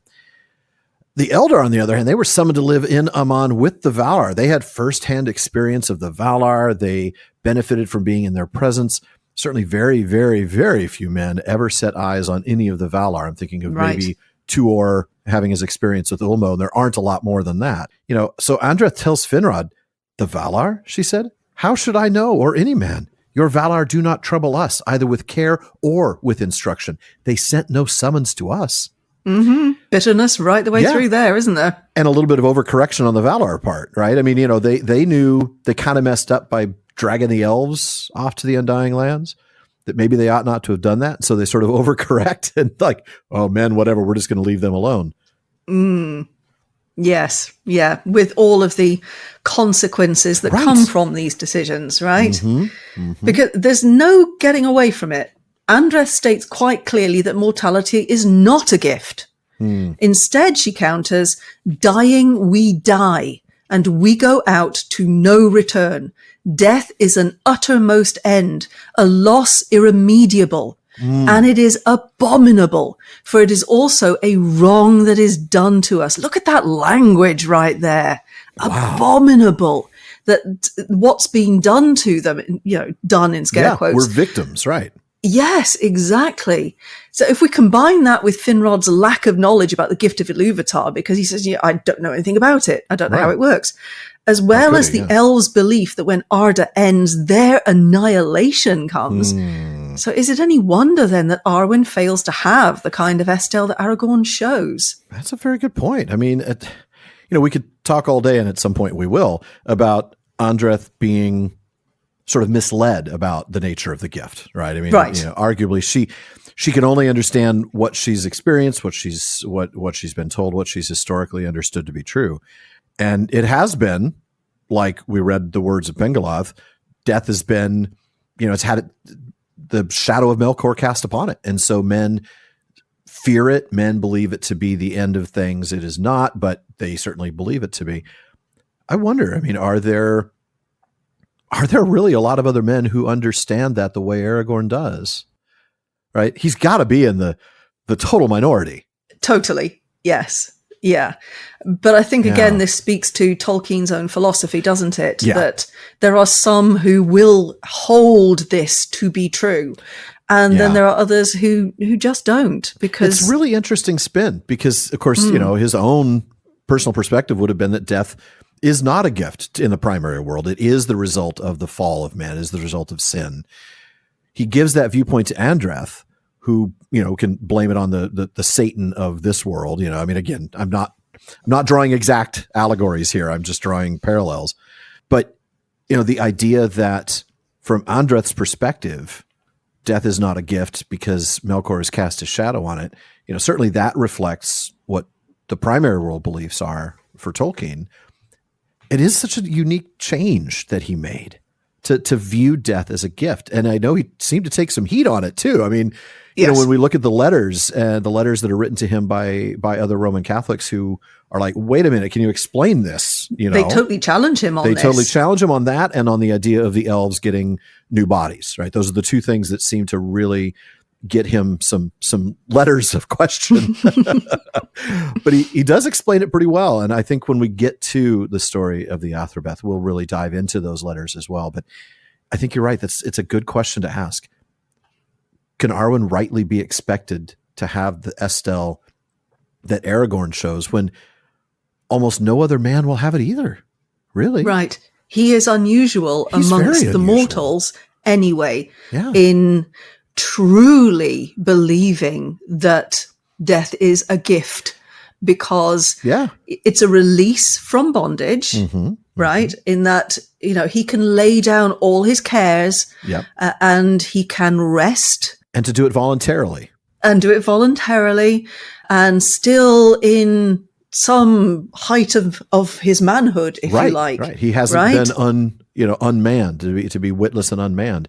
And I think in a way that does give him a benefit. I mean, if I were to be told your extended lifespan, which is more than 99.999% of the other people on this earth, you get to live to be 210 years old, my lived experience is going to tell me, oh, that must be true. I mean, I'm going to have more than just an Omdir hope. I'm going to have this Estelle hope because there's a little bit of suggestion here, evidentially speaking, to back it up. Because I've gotten to live to be 210 years old and I defeated Sauron and I'm the king and I'm sensing my world weariness and I'm about to lay down my life. Now, if he says, goodbye, I'm going to kiss your hand and then I'm going to go to sleep. And then he goes, man, I just can't fall asleep. I don't know what's wrong. Take some melatonin, Aragorn. Right, exactly. We've got a whole other problem on our hands, but he's got just enough evidence, I think, that it makes it a little easier for him. Whereas Arwen doesn't have that. Yeah. So and I do feel sorry for Arwen because of that. Yeah. It's a really fascinating parallel, the much, much longer and more in-depth conversation between Finrod and Andreth. This conversation between Arwen and Aragorn here. Yeah. But it's about essentially the same thing. Mm-hmm. It really is. What happens afterwards? Yeah. Right? And yeah, this is a really difficult question. The wise have been debating that question for thousands of years. You and I aren't going to find an answer today. No. I think we'd be very much richer than we are now. But I always thought it was a little bit rich with another understanding of that word, that Finrod tries to school Andreth on mortality. He tries. I mean, I don't want to give Finrod too hard a time. I mean, we know how much he does genuinely love men, the race of men. But yeah, he does sort of, I don't know, come across a little condescending. Elf-splaining. Yeah, he is sort of elf-splaining. That's a good way of putting it. And we will definitely come back to the Athrobeth in a couple of seasons. But we'll come back to more of Aragorn and Arwen in just a bit.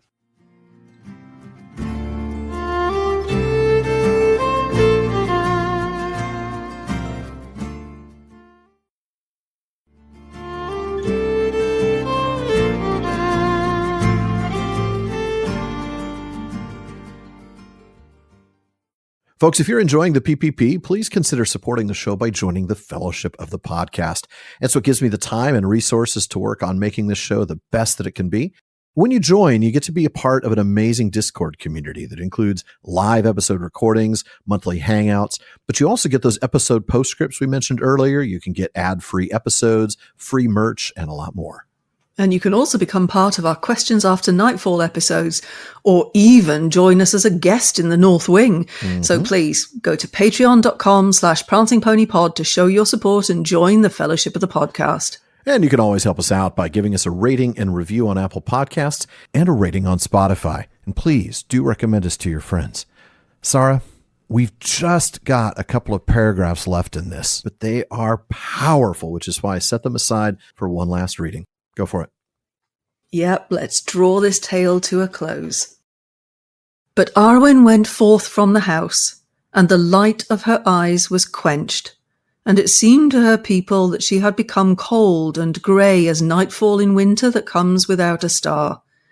Then she said farewell to Eldarion, and to her daughters, and to all whom she had loved, and she went out from the city of Minas Tirith, and passed away to the land of Lorien, and dwelt there alone under the fading trees until winter came. Galadriel had passed away, and Celeborn also was gone, and the land was silent. There at last, when the malorn leaves were falling, but spring had not yet come, she laid herself to rest upon Cerin Amroth, and there is her green grave, until the world is changed, and all the days of her life are utterly forgotten by men that come after, and Eleanor and Nifredil bloom no more east of the sea. Here ends this tale, as it has come to us from the south, and with the passing of Evenstar no more is said in this book of the days of old. Ooh, lots to unpack as we talk about. Oh, man. She's so deep in grief, Arwen, that she takes on a different physical appearance. We get an actual noticeable, recognizable dimming of the light in her eyes. She turns cold and gray, at least to her people in Gondor. Those of us who know anybody who's experienced great loss, including ourselves, if that has happened, can certainly identify with that. We see like a physical sign of, yes. of sorrow and mourning. Yeah, it's like you've been leached of life. Yeah. And all the light is draining out of her because of this. Yeah. Remember when we talked about 2 episodes ago, the big range of emotions and how she turned and smiled and then she laughed merrily. But that also was able to speak gravely. Like here, all of that joy is gone. There's no more smile. There's no more light in her eyes. Well, we are told everything she gained, she has lost. Mm-hmm. Yeah, and I think we're almost at the ultimate loss here. Yeah, we are. She says goodbye to her children, to King Eldarion, and to her daughters. Yeah. How many and who they were, we're never told, of course. No, of course. I mean, unless they play a role in history, we don't get to find out. But that means that, her daughters, plural, so they had at least those 3 children. They may have had more, but we don't know anything about them. And it would be interesting, like who did they marry? Now, they would be mortal because, but they would have so much elf blood. They've got to be incredibly fair, right? I mean, they would be, Eldarion must be incredibly fair himself. I mean, again, the children of Aragorn and Arwen. Yeah, they're going to be up there, aren't These they? are going to be stellar people. They are. Not just in looks, but in character and personality and in valiance and strength. But yeah, we don't know anything about them. No. I mean, there are a lot of missing women. There are. From Tolkien's text. Remember at the top of this episode, I did say that Tolkien's not a misogynist, but he's also not a proto-feminist. No, that's fair. Yeah, there are a lot of missing women. Yeah. Cough, dwarf women. We'll get to that at some point in a future episode. Not even that distant episodes, yeah. Not that distant at all. But these are missing women. Yeah, they are. They're not even given names. We just know that there are daughters. Mm-hmm. I'm not even sure why he bothers even telling us, because we just have her daughters and that's it. We get that a lot in the line of the Kings of Gondor, right? We get the names of the sons. Even if there are more than one son, we're often told their names, even if only one ascends to the kingship, because then we oftentimes get other branches of the royal family and things. But we're literally never given the name of any of the daughters of the Kings of Gondor. And you can't assume that they only had sons. No. I think their line would be very short-lived if there's only sons going down there. I always found it interesting that they went back to a line of kingship, a line of descent of the kingship, to just male primogeniture, that they went away from what Numenor had done, which was to allow the ruling queen, the eldest child, would be the monarch, regardless of whether it was a man or a woman. It's interesting that they changed that after Elendil and Isildur.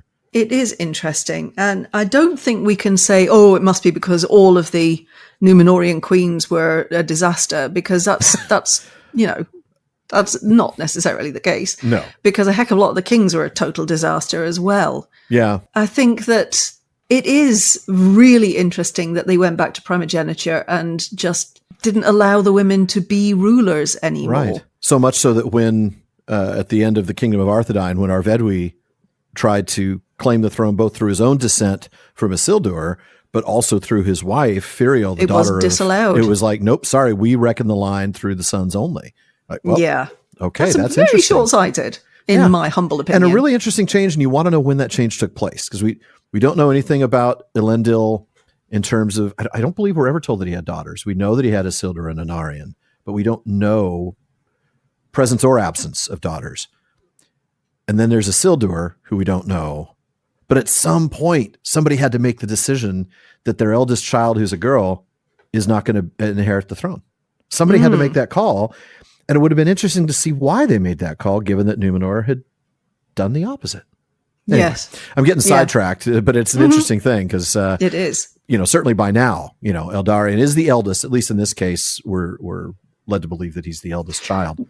Well, Certainly we're led to believe he's the eldest child. Yes. Well, he was born a year after they were wed. So unless they were really on it, yes. It does mean that they don't have to make the choice about shall we, allow one of the daughters to rule. Know.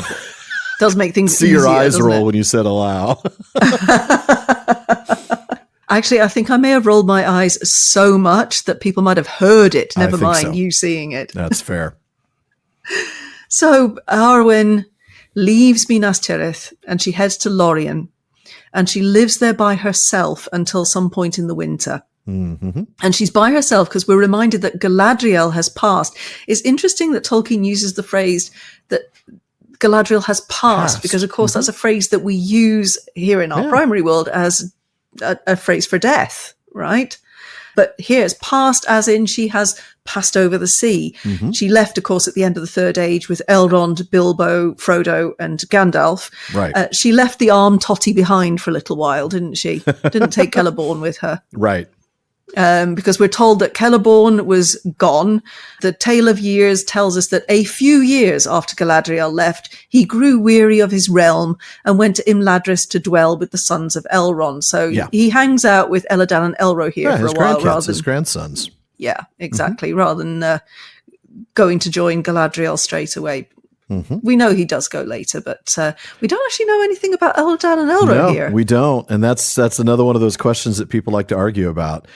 I see no reason for them to have chosen mortality. They didn't fall in love with mortal human women. There would have been no reason for them to stay.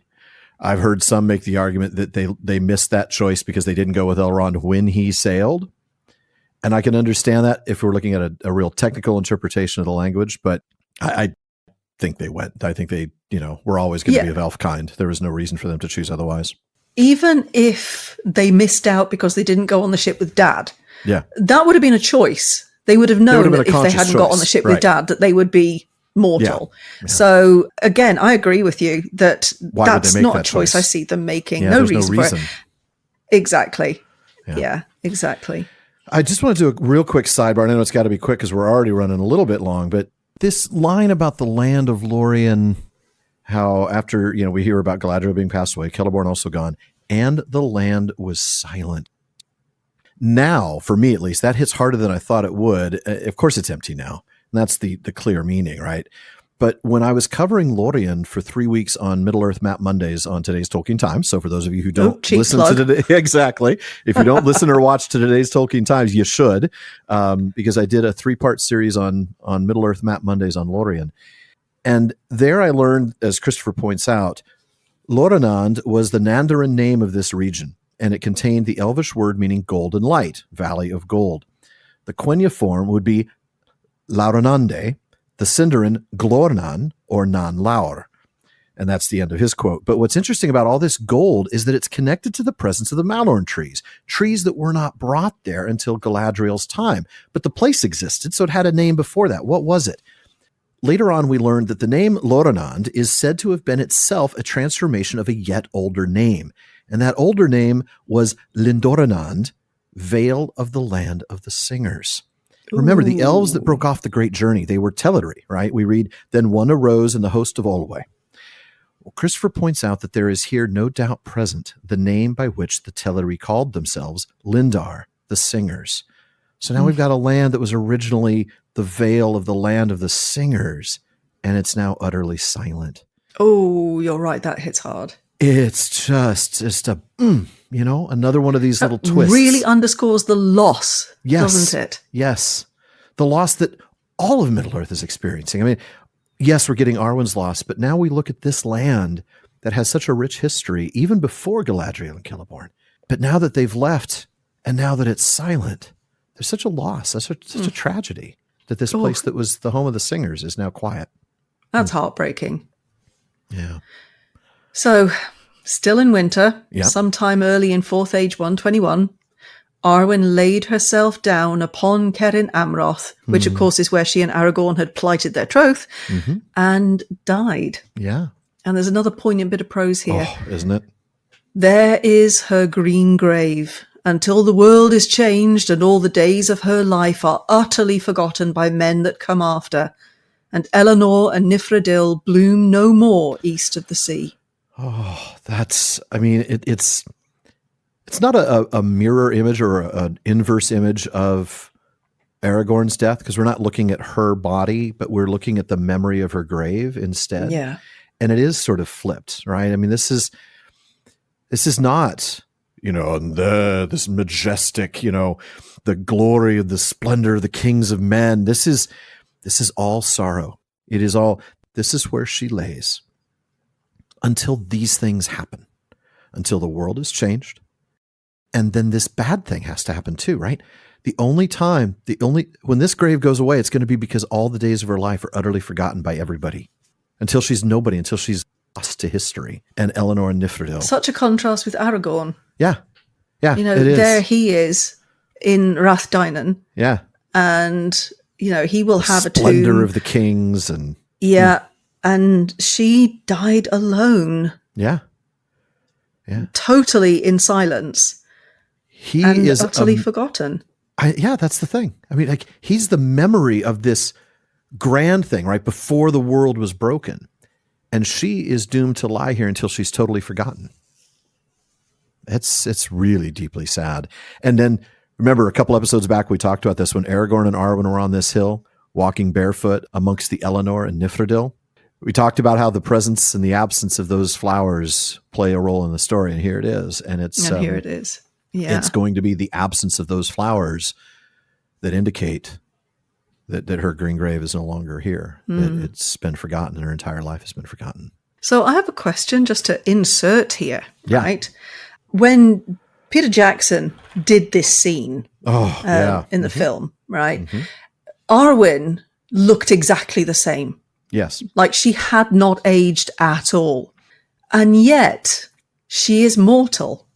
So when she goes to Cairn Amroth, does she look exactly as she did before, or has she begun to age? I think she has aged. And I think part of the reason why Jackson did it that way, if I'm remembering the context, it's actually been a little while since I've seen the films.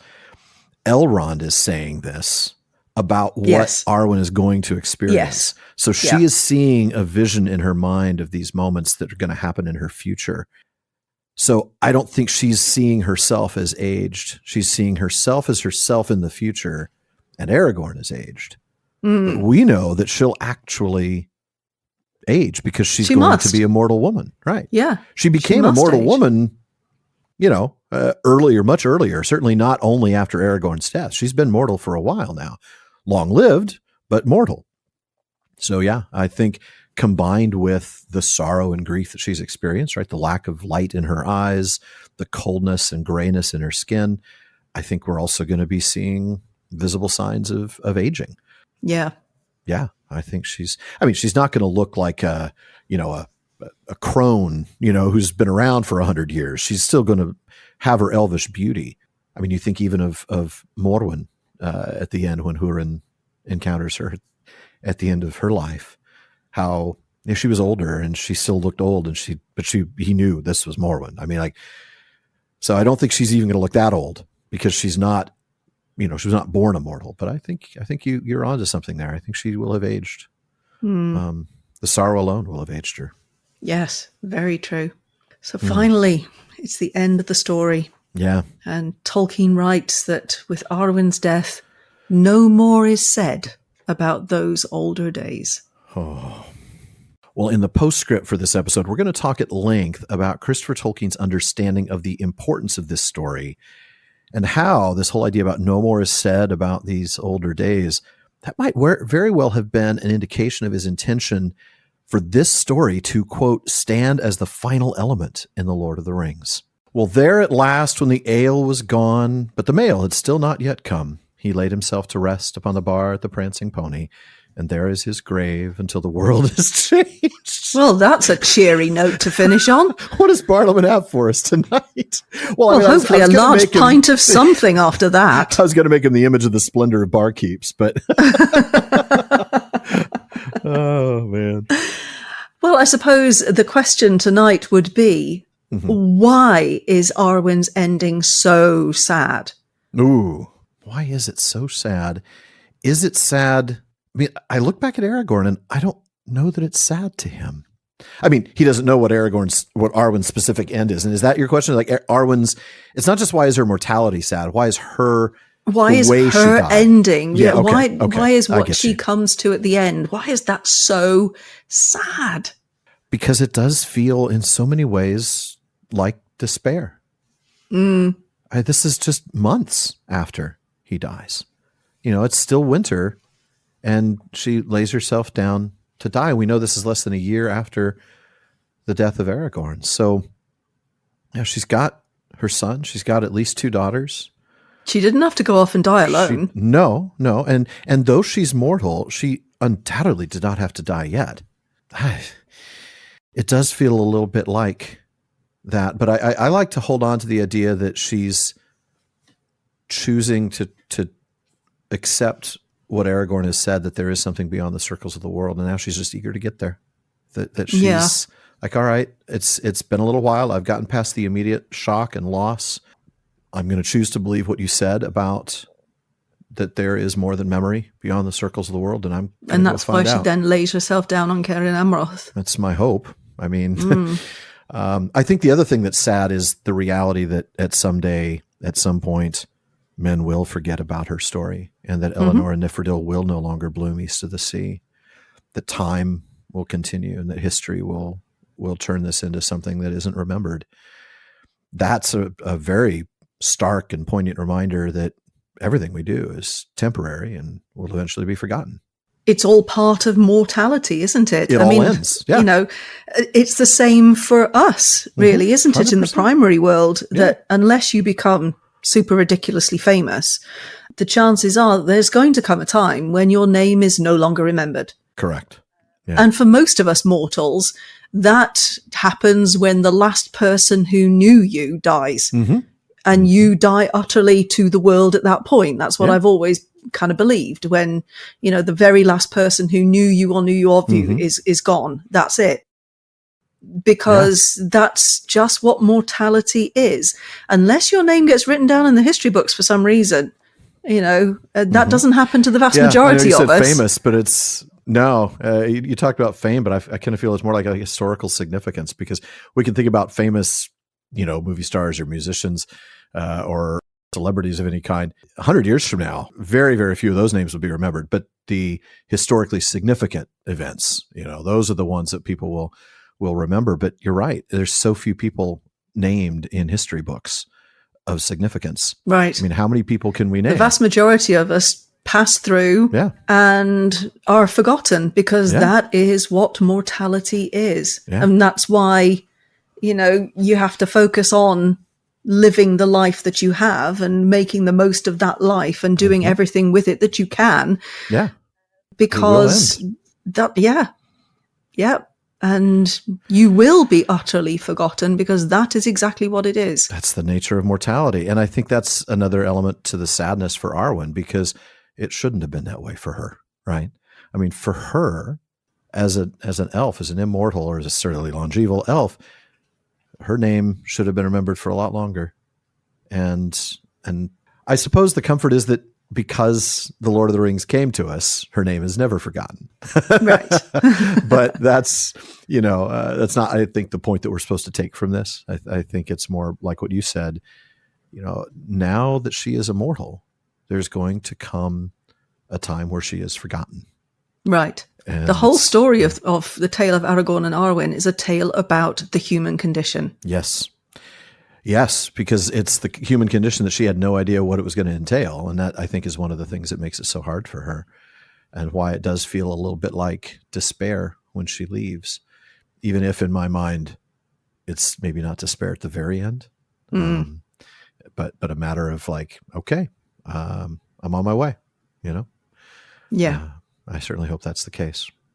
But yeah, there's a lot of sorrow in her death, because she's leaving everyone behind, and it's a reminder to us of our own mortality and the fact that, like you said, once the last person who knew us dies, there's no more memory of us in the world. Right. That's a hard thing to accept. Yeah. It is, but it is an inevitable part of life, so we have to, really. We really do.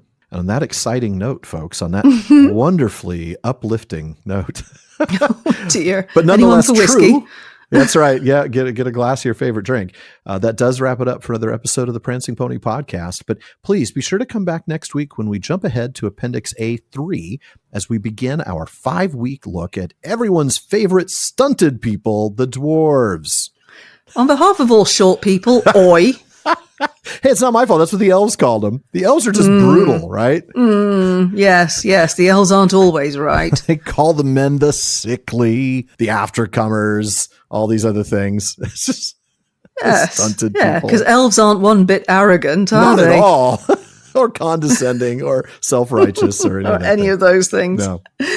Anyway, Alan and I want to thank the members of Team PPP, no matter what height they are. Editor Jordan Rannells, Barleyman Becca Davis, social media manager Casey Hilsey, event and Patreon community coordinator Katie McKenna, graphic artist Megan Collins, and website guru Phil Dean. And please take a minute to check out theprancingponypodcast.com. That's where you're going to find our show notes, outtakes, Prancing Pony Ponderings, and our online storefront where you can get PPP merch featuring all the great episode artwork that Megan's been doing for the show since the start of season 8. Yes, indeed. You'll also want to visit our library page because the Prancing Pony podcast is, after all, a podcast about the books. So if you're interested in a book we've mentioned on the show, you'll find a link for it in our library. And we do get a small amount of compensation when you make your purchase, and we thank you for that. Indeed we do. And I realize I've got a typo in there. It's since the start of season 7. We're in season 9 now. And she's been doing the chapter art since the beginning of The Return of the King. So books 5 and 6, which would be seasons 7 and 8. And now, of course, in season 9, all the cool appendices art that she's been doing. And can I just say, it is great, isn't it? Episode artwork. I'm so glad. It's like, oh, okay, this is worth it. I'm doing this. We also want to thank our patrons, by the way, at the Kierdan's contribution tier. I'll start with DeMay in Alaska, Chad in Texas, Lance in New Jersey, Joseph in Michigan, Kathy from North Carolina, Carlos in California, Brian in the UK, Jerry from Washington, Joe in Washington, Erwin from the Netherlands, Ben in Minnesota, Anthony in Texas, Zaksu in Illinois, Sara in New Jersey, Joshua in Massachusetts, Lucy in Texas, Keith in Alabama, Erica in Texas, and Vivian in California. And there's also James in Massachusetts, Anne in Kentucky, Sean in New Jersey, Mason in California, Maureen from Massachusetts, Olivia in London, Robert in Arizona, Nick in Wisconsin, Lewis in South Carolina, Thomas in Germany, Craig in California, Bailey in Texas, Kevin in Massachusetts, Julie in Washington, Bruce in California, Joe in Maryland, Nathan in Arizona, and Kevin in Pennsylvania. Thank you all so very much for your support. Indeed. Thank you so much, folks. Now make sure you don't miss any episodes of the Prancing Pony podcast. Subscribe now through Spotify, Apple Podcasts, Amazon Music, or your favorite podcast app. And one last thing as always, don't forget to send your thoughts, comments, and well, most of all, what you'd do if you had Lorien all to yourself to Barliman at theprancingponypodcast.com. Like party time. You know? It's a rave down in Lorien, folks. That's right. The trees are still there. And if you want your voice literally heard, well, just send us audio of your question. Visit podinbox.com/prancingponypod and record your question for us. Please be sure to still email the question to Barliman, though. That's right. And even though Barliman's been a lot more reliable lately, there is still a lot of mail to sort through. We'll try to get to you just as soon as we're able. As always, though, this has been far too short a time to spend among such excellent and admirable listeners. But until next time. Au revoir. Farewell, folks.